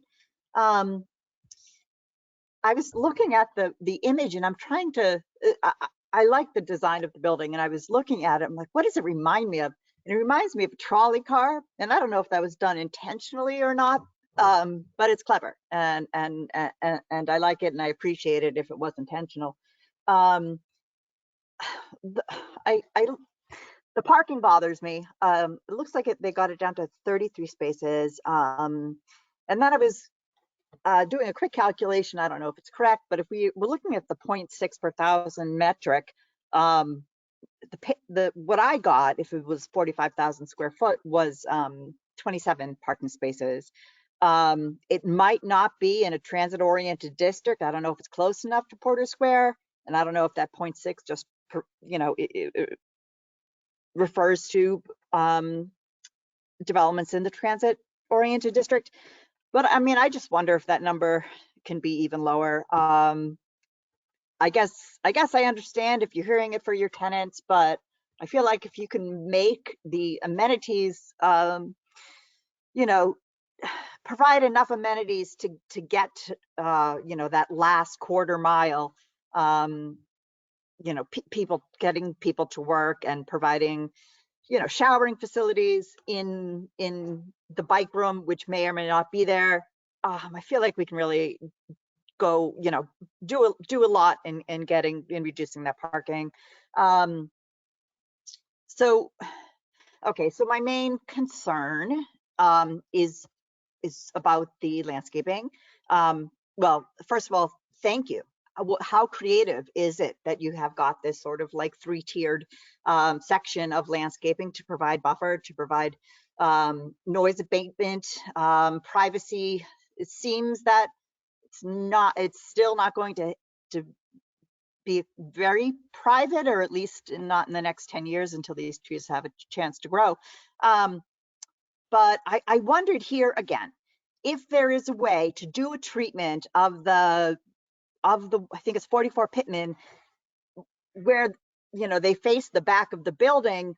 Can you get some sort of like a trellis structure, some sort of something very simple trellis structure, where you can have some twining vines going up that part of the building that faces 44 Pittman, and you can still have windows, but then you'll have this like this buffer that just gives you this sort of sense of privacy, and you'll have delight on both sides. You'll have delight of people in the building who see the plants, and people who want more privacy on the other side. What I think I'm going to do here is give feedback on, to the landscape architect on direct species I would like to see in the landscape. I'm not sure how they achieve the 0.26 green score. I would like to know more about that, and if they are using native plants as one of their points. When I see a schematic and it's like a third of the plants are non-native, for me that's not native enough to have to achieve that metric, especially when they're large trees. So if the landscape architect is in the room, just please no ginkgo bilobas nor wire hangers ever. ever. There's no need to be planting them. They have no Lepidoptera pollinator support value at all.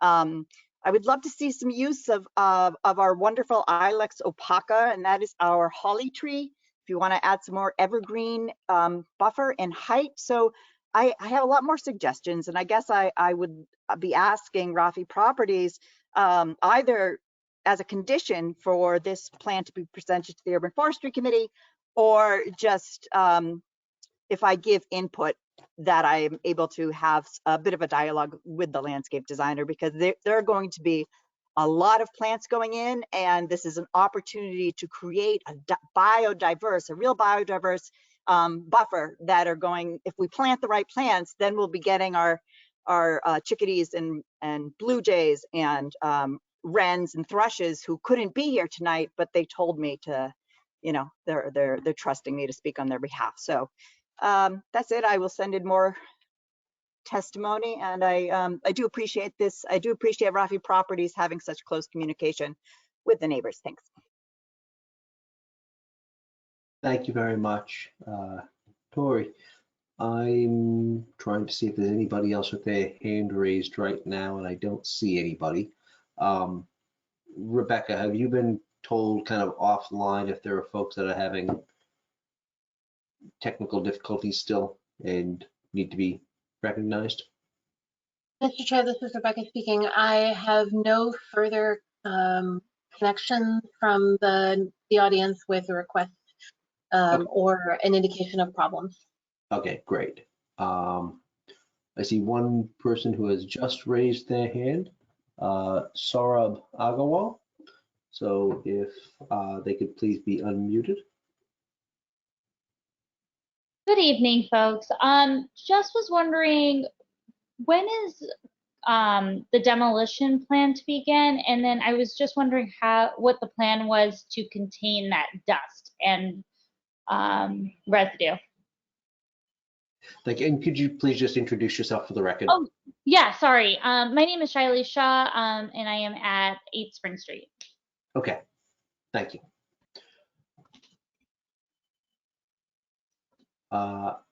Ann Matthews has raised her hand, so if Ann Matthews could please be unmuted.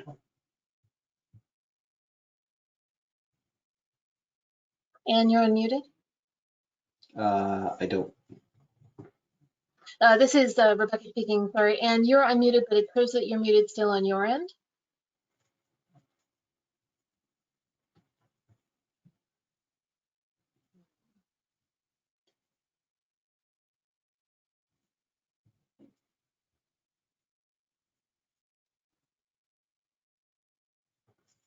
Everything, this is Rebecca speaking. Everything that I can see is okay on this end. Okay. Perhaps this is another opportunity for a. Yep, I see one additional person who has raised their hand, and if by the time that testimony is over and Matthews is able to fix the issue on her end and wants to testify, she will be given the opportunity to do that. But I do see that Courtney Kirk has raised a hand, and if they could please be unmuted. This is Rebecca speaking. Courtney, you are unmuted. Hello, can you hear me? Yes. Great. Hi, this is Courtney Kirk from 10 Spring Street. I am sort of, you know, your procedures of having people comment positively and comment with concerns. I'm sort of in both categories. So I guess I just want to comment positively that I'm appreciative of this project and providing a new crosswalk across Somerville Avenue. I think that's something the neighborhood has been wanting for a long time. And the project's dedication to ensuring that the existing street trees along Somerville Ave will be protected during construction and stay as part of this project. The concerns that I have, I have to say, I've been following the meetings with the land use committee around the mechanical penthouse and just the conversations about the need for the height to be looked at a little more closely. And I believe that this project was sort of the inception of Councillor Ewan Campin's board order to look at this matter a little more clearly, because I don't think anyone, and specifically our neighborhood, ever expected that in an MR3 district or zone that someone would be proposing a lab building that often requires a very tall set of mechanical space and very tall equipment. So I think it was surprising to me to see the design work for this meeting, seeing that the City Council approved a revision to the Somerville zoning ordinance on December, I think it was December 9th, that would limit the mechanical equipment in an MR3 to be 10 feet. And this project is proposing 16 feet. So I think, you know, I see a big difference between an MR3 building and, you know, the City Council recognized that the next level of building that could go up taller with the mechanical equipment would be MR5. So, you know, that's already a much bigger scaled building. I personally live in one of the houses that is 1.5 stories within as an abutter to this project. So I think there's just a lot of pieces around the mechanical equipment that I appreciate the City Council's dedication and the time that they took to investigate an issue like this. And I would strongly recommend that this, or feel more comfortable with this project moving forward, if the mechanical penthouse and mechanical equipment was closer to the 10 feet as changed in the Somerville zoning ordinance. So that's sort of one concern. The second concern I share with my neighbor across the street about the confusion with the first quarter of the first section of Spring Street being two-way and the remaining part being one-way. And you know, I think people deal with it, but as I look at the transportation access plan for the project, it clearly indicates that the trucks that they need to use to service this building need to go further up Spring Street in the wrong direction in order to back up into the loading dock. So I do think that, you know, they have taken away some parking to accommodate those turning movements, but I still think that there's the grade, the elevation change between Pittman up to Atherton is significant, and you know, the cars have to take that sort of weird jog if they're coming down Spring Street, and can really pick up a lot of speed. And I think, you know, seeing a delivery truck or something waiting to back into the facility might be a little startling. And so I'm just not sure if this is something that can be solved with additional, the project can mitigate that impact with additional signage or something else that goes further up Spring Street to Atherton, or if there's just a reconsideration about this very short segment of two-way traffic just to accommodate the loading for 599 and then the condo buildings that are across the street. And that's all I have to say. Thank you. Thanks very much. I still see Ann Matthews' hand being raised, so I'm gonna make sure that she's unmuted on our end, and if the volume and mic issues have been resolved, I would invite Ann to testify. Yes, Mr. Chair, this is Rebecca speaking. I think you're clear, Anne? Can you hear me now? Yes, we can. Great. Thank you very much, Mr. Chair and the board. I'd like to echo the previous, oh, sorry, my name's Ann Matthews. I live at 11 Belmont Street. And I'd like to echo the previous person's concern about the mechanical's height on top of the building. 16 feet is very high. And as an example, you can look at the hotel that's nearing completion at the top of Beacon Street, where it comes into Somerville Ave, and it has a very tall top on it containing the mechanical equipment, which really looks like another floor. So I'm still concerned about that. I'm also concerned about any noise that might come from that, having worked in a lab myself. And I think that's, was hoping, as the previous person said, that the 10-foot limit could be made for this project as well, since it hasn't started yet. Thank you very much. Thank you. I do not see anybody else with their hand raised. So at this time, I'm going to close that portion of the public hearing. And I'm going to open it up to anybody that wants to speak in opposition to the application or otherwise express concern. Please raise your hand and I'll call on you.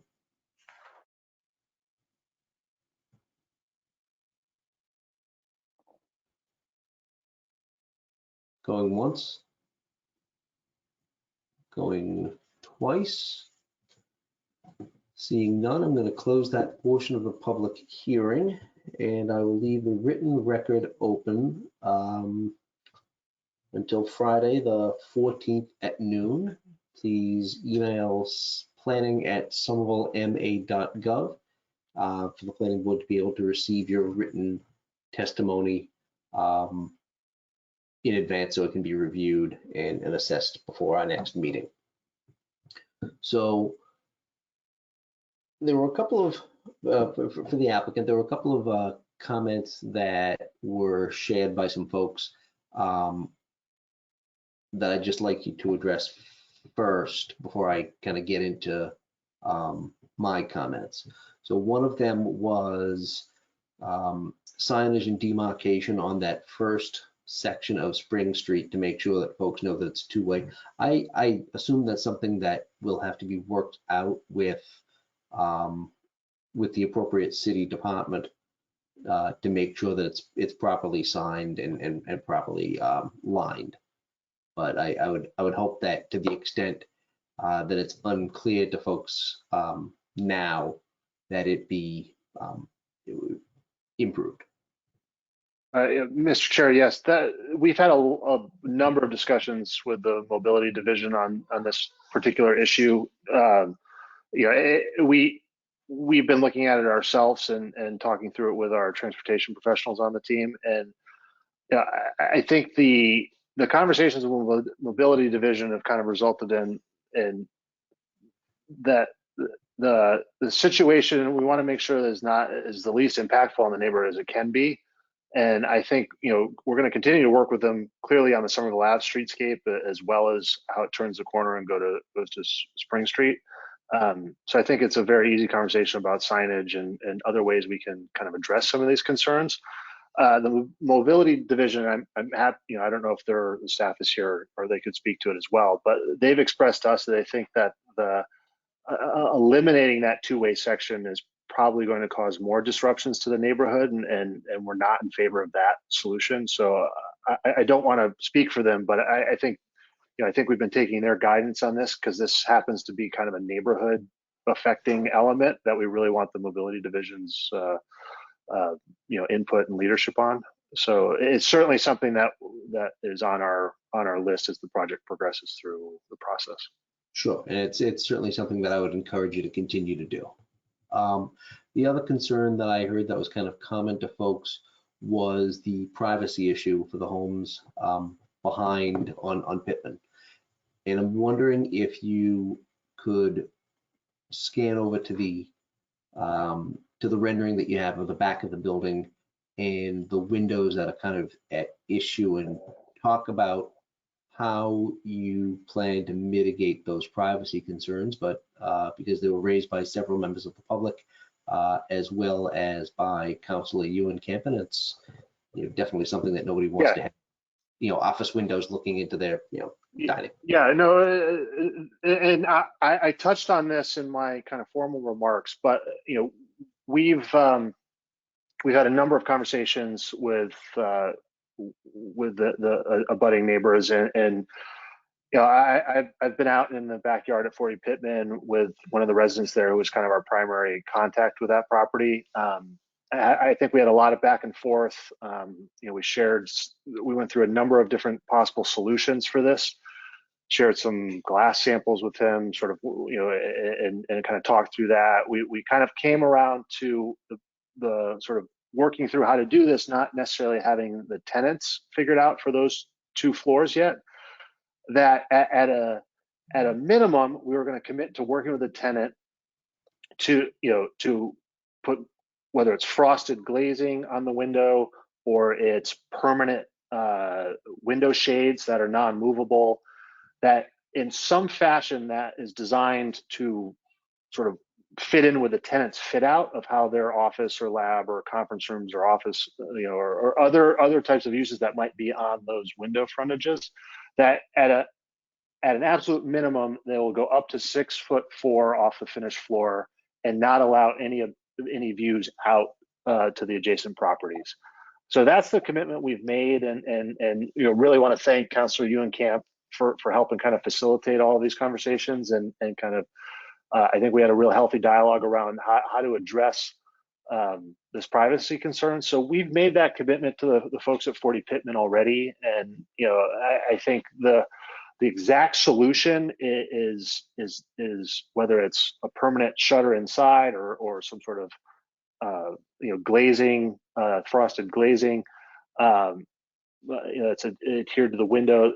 You know, we really want to be able to have the flexibility to create the best possible solution to obscuring the view with our future tenants, because they're kind of a stakeholder in this that's not necessarily at the table yet.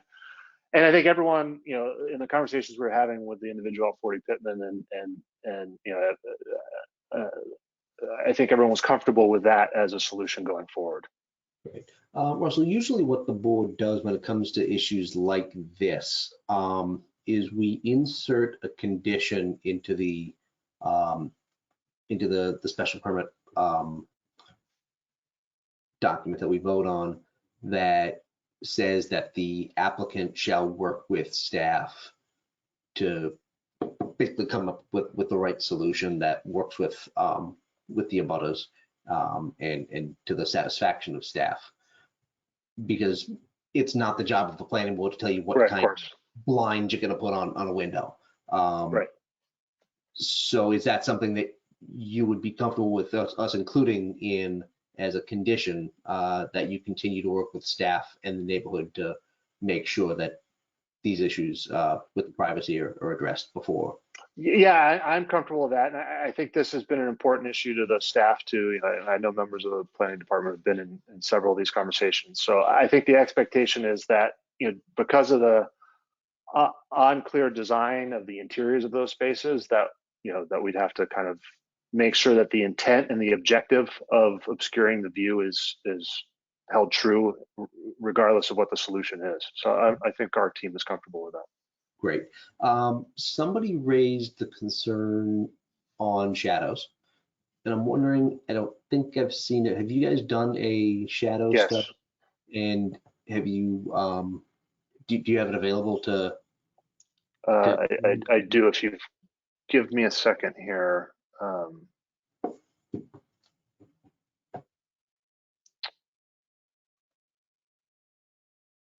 And this was, you know, given the nature of kind of the early planning of this project, you know, we really did want to look at how the shadows work in this particular area. So this is existing building as you see it today at the summer solstice. And this is the shadows at the spring and fall equinoxes. Existing is darker, new is overlaid on that. So you can see here that you know, in the sort of summertime, you know, the 40 Pittman individual that brought up, you know, I'm not sure what particular floor he's on. You know, there will be some shadowing late in the afternoons, but generally during the middle of the day, we're not expecting any.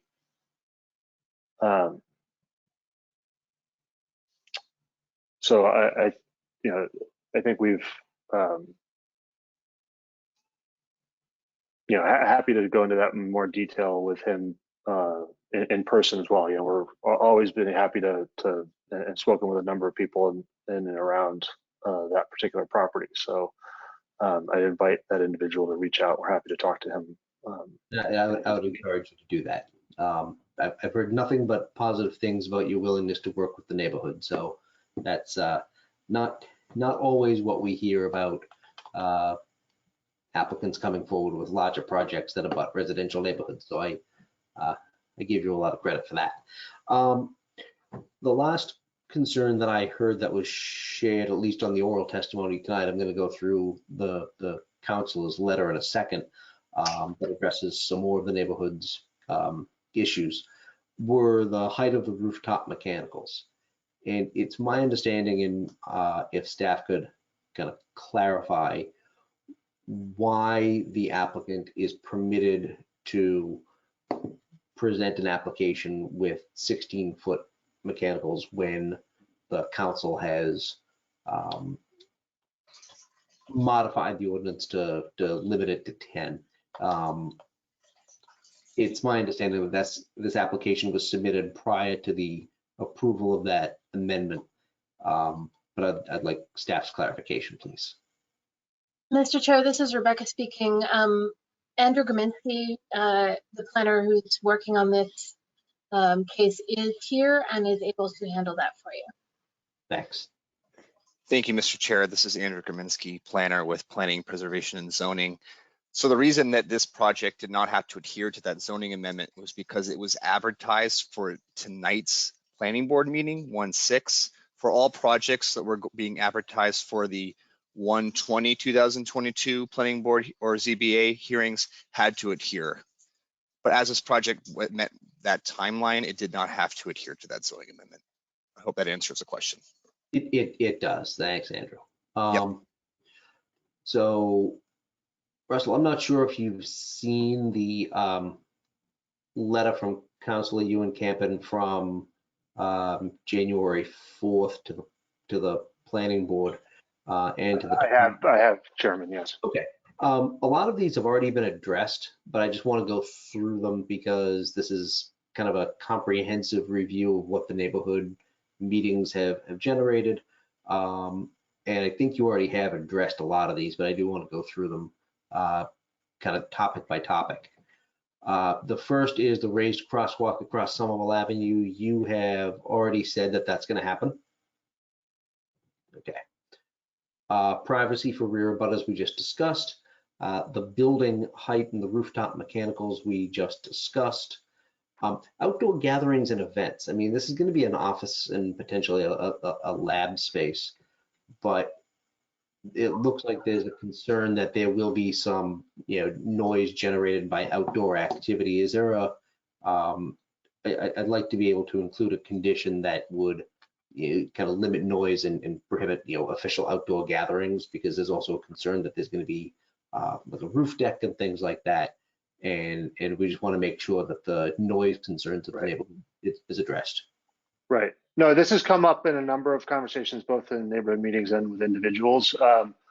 I think the way we've been thinking about it is that the focus of any outdoor dining or any outdoor activity that might occur like that should really be focused on Somerville Ave, and that the back of the building is really meant to not interrupt the residential daily life. So we don't envision any outdoor gatherings. I think there was a reference to events on the loading dock. We don't see that happening at all, and have not really been programming the building for that to occur, given the nature of the adjacencies with the residences. We want to be a good neighbor in that regard, and I think we want to make sure that we can enhance Somerville Avenue. And so if we are lucky to have any of those types of tenants that would want to have those types of uses, we really think they should be pushed towards the Main Street in that regard. So I think that condition is something we're fine with. And no, there's no roof deck on this building. So that's not planned or designed, as you can see in the drawings today. That makes sense. As somebody who used to go to outdoor gatherings on a loading dock every once in a while, they can get a little loud. So I don't want interrupt anybody's neighborhood. Right. Traffic and parking, you limit loading dock hours. I mean, that's part of the ordinance. Noise from mechanical equipment, to the extent that you can, you'll make sure you're not going to get any noisy equipment on the roof. No, this is a good topic. I just, Ascentec has done. We've been working with them. They've done a number of kind of early on in the process. We started the work with the engineers to kind of understand this, knowing that this was a big issue. And the Commonwealth has some pretty good community noise policies, and the city has their own noise ordinance. So we're looking at during the daytime activity, it has anything has to be below 55 decibels. Evening, it's 50 decibels, and then in the nighttime, which I'm not sure exactly, it's either after 9 or after 10 o'clock at night, it switches to a nighttime, which is 40 decibels. So we've been really working with the project team to make sure we can clearly be below those thresholds. So that's an important part of the design process for us, recognizing that we want to be a good neighbor. So. Thank you. The next one down is air pollution. You're going to have to comply with all state, federal, and local regulations and ordinances and statutes as it comes to air pollution. Yeah, no, of course. That's an important aspect for us in the project. I mean, I sit on the Air Pollution Control Commission in Boston, so we're just very focused on that too. And not knowing what the use is, we've been overly, just kind of making sure we cover it. So. Sure. Construction noise. You'll be limited to construction hours that the city has put forward, and to the extent that you can minimize the construction noise. Yeah, that I was talking with some of our construction management team today, even, and Shamit is the construction manager that's on the team, who really is an exceptional builder. Worked in Somerville on other projects. Yeah, I mean, I think there's a number of tactics and measures we can take to limit construction noise that we've been starting to build. I spoke to an individual, a neighbor earlier today too, and I think we're going to make sure that everyone around us has the cell phone number of the foreman on site. So if there is an issue, we can have real clear, real-time communication with the butters on this issue. It's construction, so we want to make sure that if there's anything we can do, we can do it. And the last thing that's kind of on this bullet point from Ben's letter is construction debris and cleanup and making sure you don't damage other folks, retaining walls and things like that. Yeah. That's all. That's, as I understand it, all going to be within the city ordinances and in conjunction with the relevant city departments on construction and protection of retaining walls and ground issues. Correct, of course. And an individual did comment about the dust, and I've heard that from a couple others.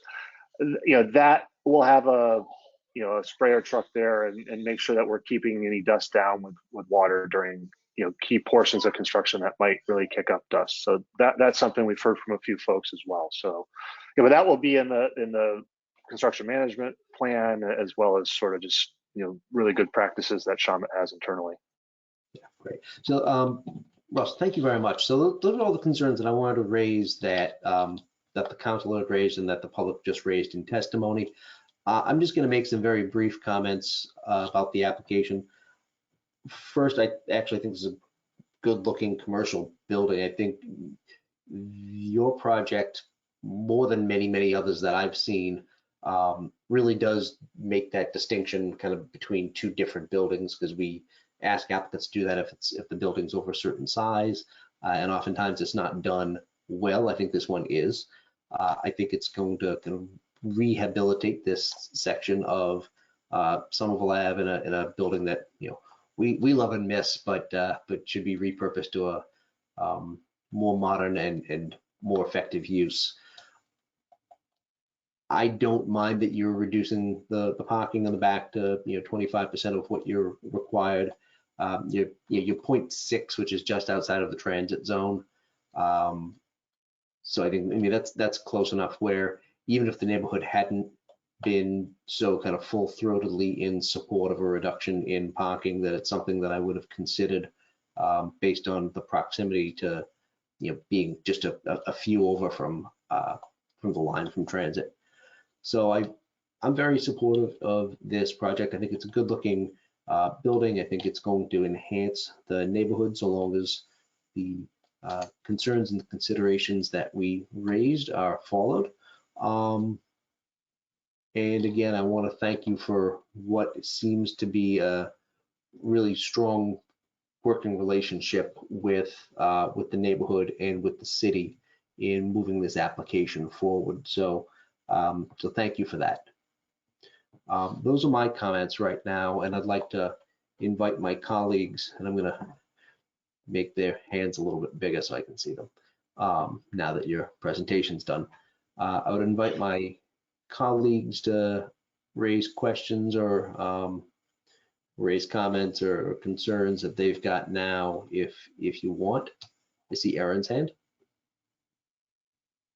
Yeah, thank you, Mr. Chair. And I concur. I think this is a really strong proposal, and I'm really glad to hear that you've had such good dialogue with the neighbors. Again, that's not something we always see, but it's something that we like to see. So thanks for that. I have a slew of sticky notes. They're just some really quick questions, really about some of the implementation, just because I think the core of this is pretty reasonable. On the sort of parking aspect, I saw on your transportation access plan that it was going to be unbundled from the tenant spaces. Do you have a sense of whether or not the tenants would then provide that parking for free to employees? Just kind of thinking through how do we make it a lot more painful to drive? That I'm happy to respond to that. Not having a tenant really engage any tenant lease negotiations right at this point with the building, I think the guidance we're getting from the mobility division and the mobility management plan, predicates us charging that market rate prices to them. I think just having kind of thinking about what we're hearing from other tenants in the neighborhood who are trying to move their employees from driving and looking for other transit solutions, our sense is that they'll be looking for ways to discourage driving as well. And I think part of that, reduction in parking is sort of, we want to make sure we're not inducing driving either. So I don't know exactly how they're going to, if they're going to pass that cost through to the employee themselves, though. That gets into the peculiarities of how each business is run, and all. So I don't want to guess either, because I'm just kind of going through all the various tenants that we've kind of hypothesized about this building. So I'm sorry I can't give you a more clear answer to it. No, that's fine. And maybe, Mr. Chair, through your question to staff, when we've done conditioning before, have we put in conditions where, the employee who would be making that decision of whether to drive or not drive would pay a market rate price, or do we sort of put that at the tenant level?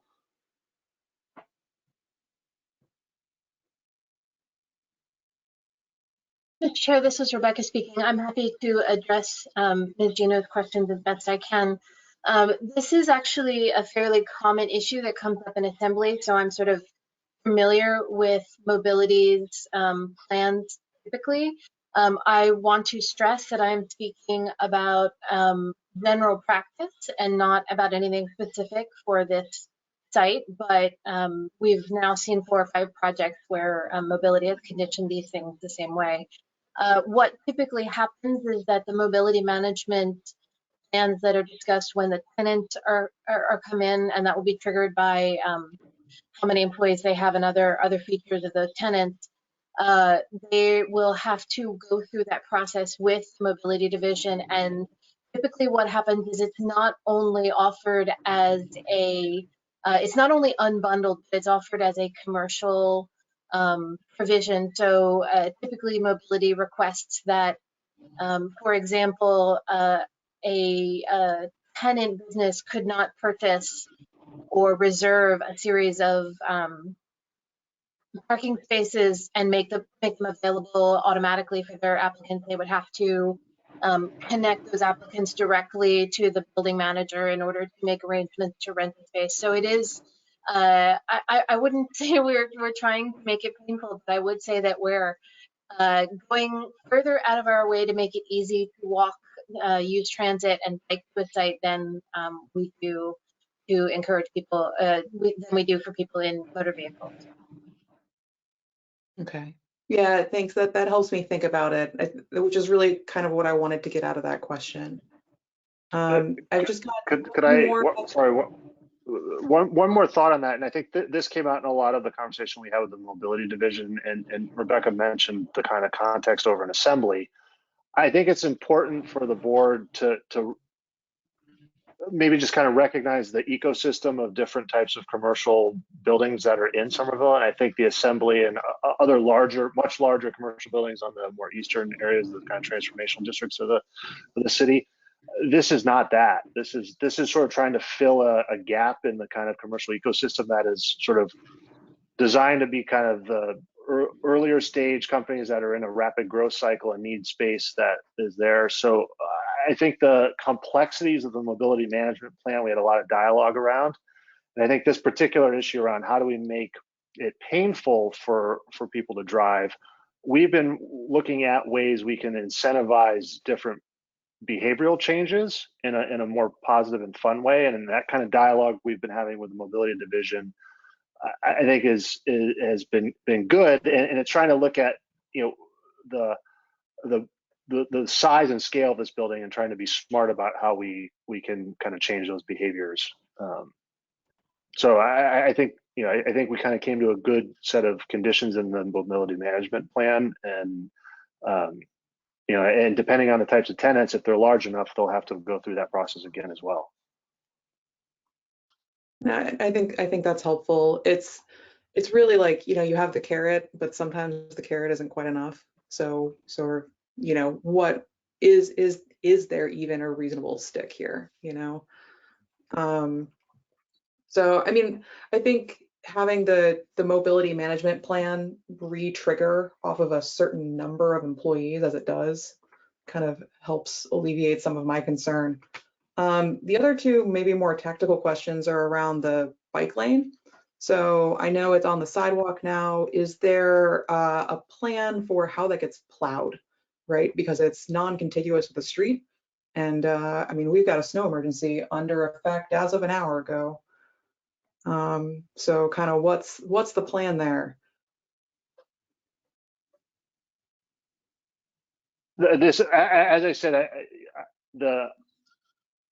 I know the city has had a number of meetings internally between staff, you know, and we've had a few versions of this streetscape back and forth up until this point. I think we've all agreed that we're going to continue to work with staff on finalizing the design for this, particularly that one point. I think given I haven't talked to anyone in engineering or in DPW specifically about how they're doing it on Somerville Ave, sort of on the eastern portion from Prospect going towards Milk Square. But I imagine they'll do the same here, is our thought. And you know, I think this is we're a little bit of an early mover on the streetscape side in this section, you know, but I think the mobility division has expressed to us they're kind of thinking ahead to, you know, how to further enhance biking facilities in this section and transit facilities in this section. So I don't want to speak for them, like I said earlier, but I think it's clearly something that's got to be addressed as we move into implementation further. Okay. Yeah, I would just encourage you, or maybe encourage mobility and you to work together on a plow strategy. Just, you know, if we're going to be changing the pattern on the bike lane here, let's make sure it's maintainable. Yeah. I mean, there's a snow management plan for all of the properties in general, so I'm sure that's something that can be addressed.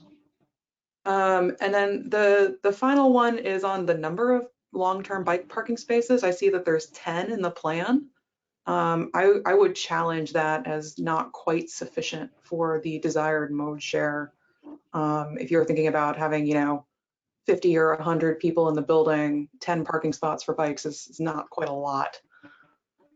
So that would be my challenge there. And with that, I can cede the floor. Thanks, Aaron. Debbie, did I see your hand go up, or am I going nuts? No. Don't answer the question. I'm glad I was on mute there for a moment. I see Rob's hand affirmatively, and I see Jahan's hand affirmatively. So I'm gonna, I saw Rob's first. Great. Thank you. I too, thank you. So many comments have been offered, and I'm going to try to be as brief as possible, given the time. One, I through you, Mr. Chair, I have like some off questions to the applicants, maybe by one. One is, one, I saw the page which showed the potential mural on, I believe that's the west side of the building. A question through you, Mr. Chair, to the applicant is this a proposed condition that the applicant is comfortable with adding to the approval? Is that right? Yeah, thank you. Are you supportive of a condition to follow through on this mural? I'm sorry, Mr. Buchanan, you're cutting out a little bit. Oh, sorry. Are you supportive of a condition to add this mural to the special permit? That's a good question. I think it would come down to the particulars of how that condition might be drafted. I think there's a lot of Rafi has done several pieces of public art over on the Summer Nova campus. So there's a lot that goes into kind of commissioning a piece like this. So I think, it's kind of within the focus and of the development in general. So I think we could probably come to some agreement on that if it doesn't dictate which color the art needs to be at this point, that sort of thing. So but largely, I think the aspect of art is an important piece of the project. We've had some dialogue around, but we haven't engaged an artist directly yet, or kind of worked through the commissioning process or RFP process for how we might do that. But I think it's something we can certainly figure out. Thank you. And if you could work with staff on that language, that would we can do that. Of course. Do you mind going to page 7 of the Spring Street rendering? The corner rendering? The stairwell on the corner, I understand why it kind of has to be there given the massing and the dimensions. However, that's a very prominent corner at the ground floor.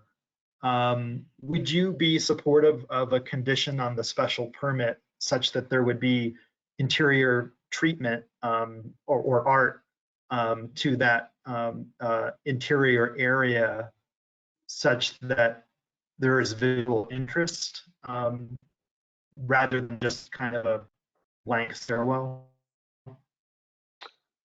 That's a good question that I think I'll want to circle.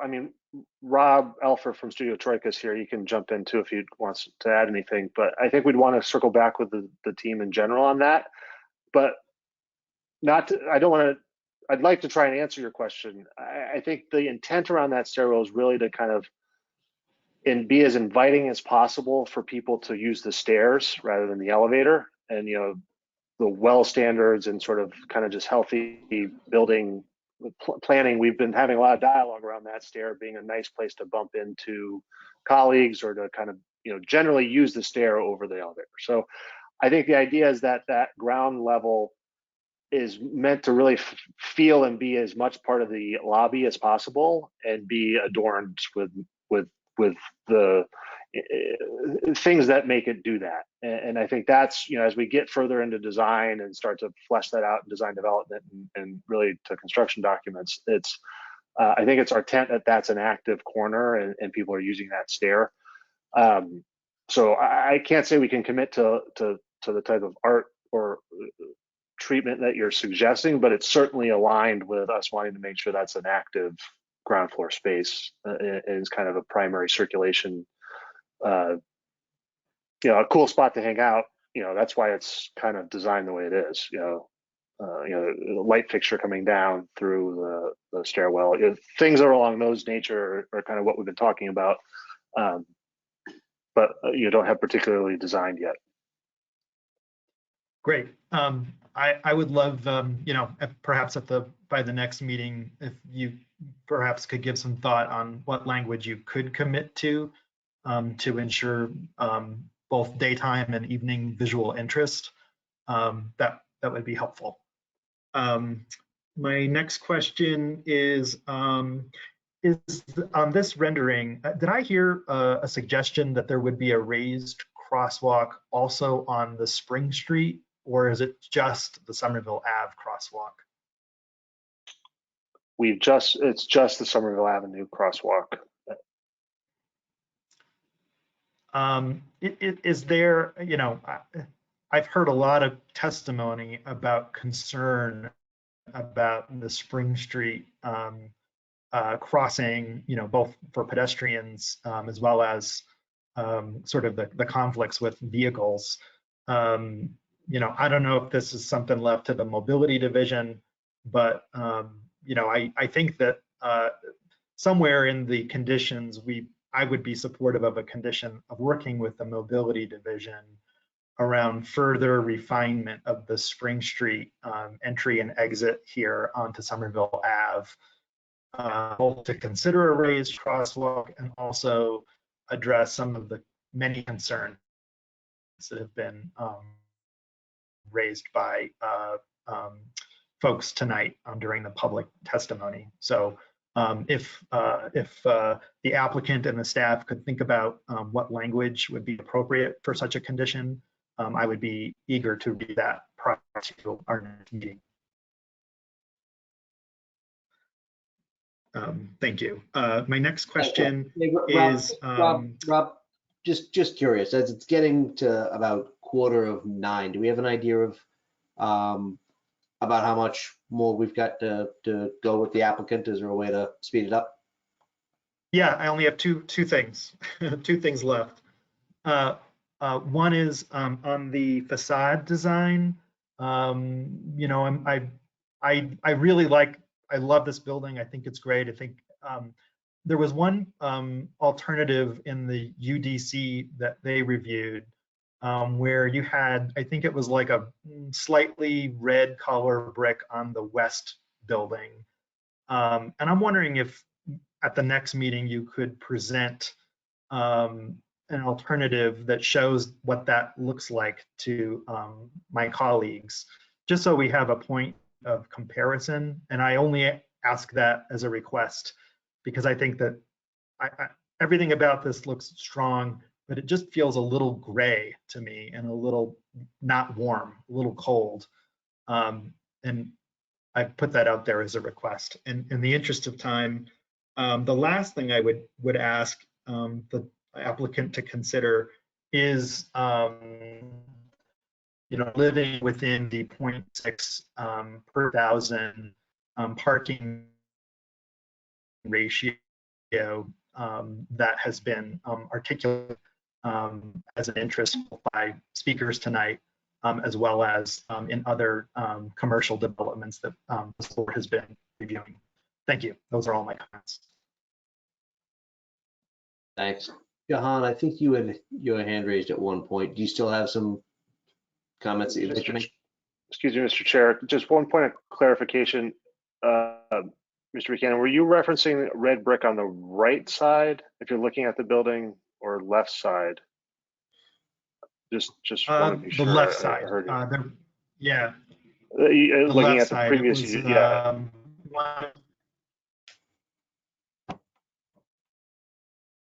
Yeah, it was one of Yeah. the UD. Yeah, we had a lot of dialogue designs. with, just to make sure you all understand. We did go through a lot of dialogue with the UDC about the color, and they really encouraged us and steered us towards this palette, kind of a complement of different grays and light and dark tones. And we've been working with Studio Troika closely to make sure it's not too cool and has some warmth to it, even though it has a kind of gray palette. So I'm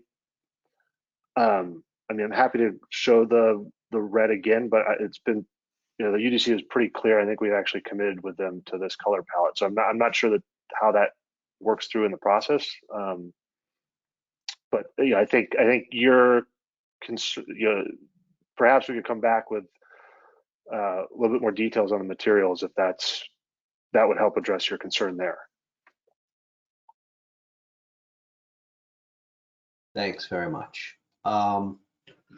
John.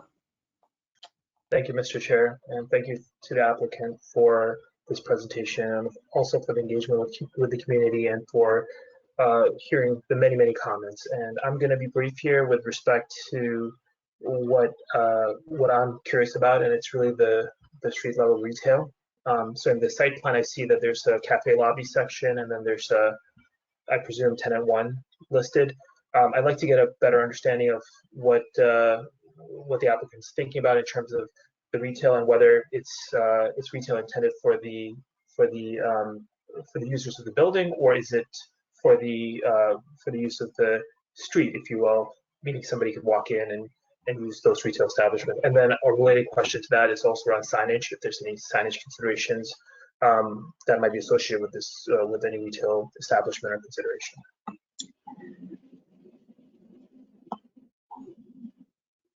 No, good questions.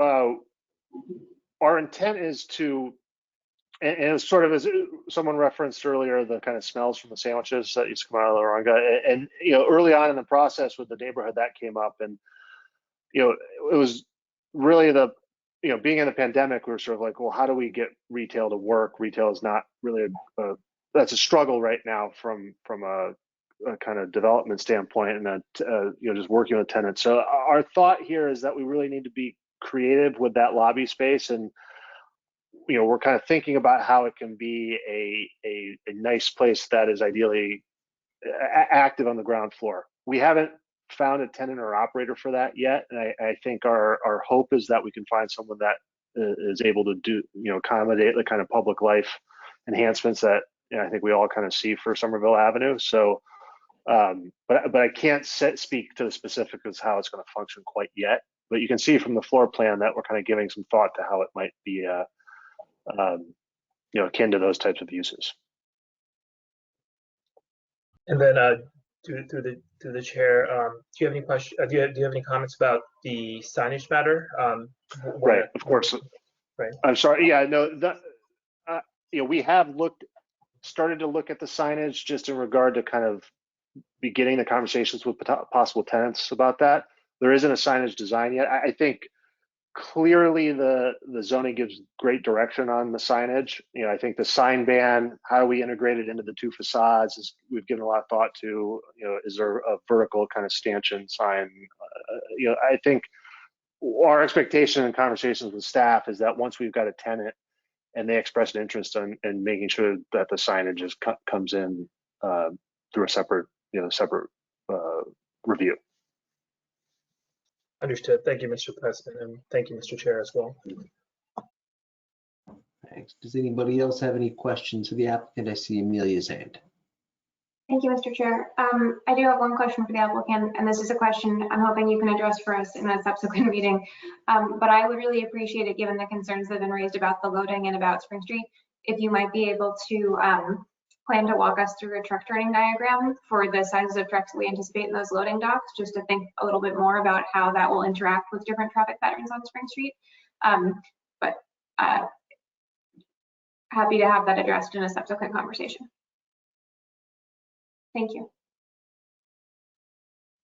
We can, of course, do that, yeah. I think that was everybody that that had wanted to speak. So I want to thank the applicant. Russell, thank you for sticking around till 10 of 9. I think it was a very good discussion. I think you had a lot of good responses to the concerns of the board and of the neighborhood. And I look forward to seeing you back in a couple of weeks where hopefully we can move forward on this application. Thank you, board, Mr. Chair, Councilor Ewan-Camp, and really the neighborhood for all the time they've given to this. It takes a village sort of, here. So everyone enjoy the storm. We'll see you in a couple of weeks. Everybody be safe, please. Thank you. Thank you. Okay. We have no other items on our agenda tonight. The next meeting of the planning board is Thursday, the 20th at 6 o'clock, which will also be virtual. So the seeing no Mr. one. Chair, this is Rebecca speaking. Yes. Did you want to do an official vote to continue to the next meeting? Yes. The chair moves to continue the 599 Summer Lab project to the 20th. Seconded by Amelia. Chair votes aye. Amelia votes aye. John votes aye. Rob votes aye.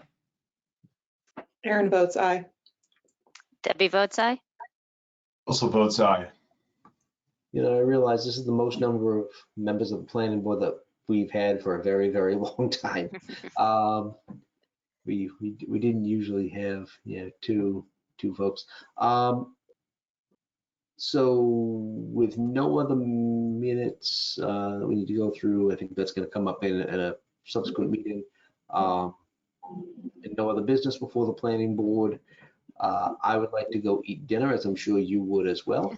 So the chair moves to adjourn, seconded by Amelia. Mike votes aye. Amelia votes aye. John votes aye. Rob votes aye. Aaron votes aye. Debbie votes aye. Russell votes aye. Great. Everybody be safe, and I'll see you in a few weeks. Thank you, everybody. Good night. Safe, everyone.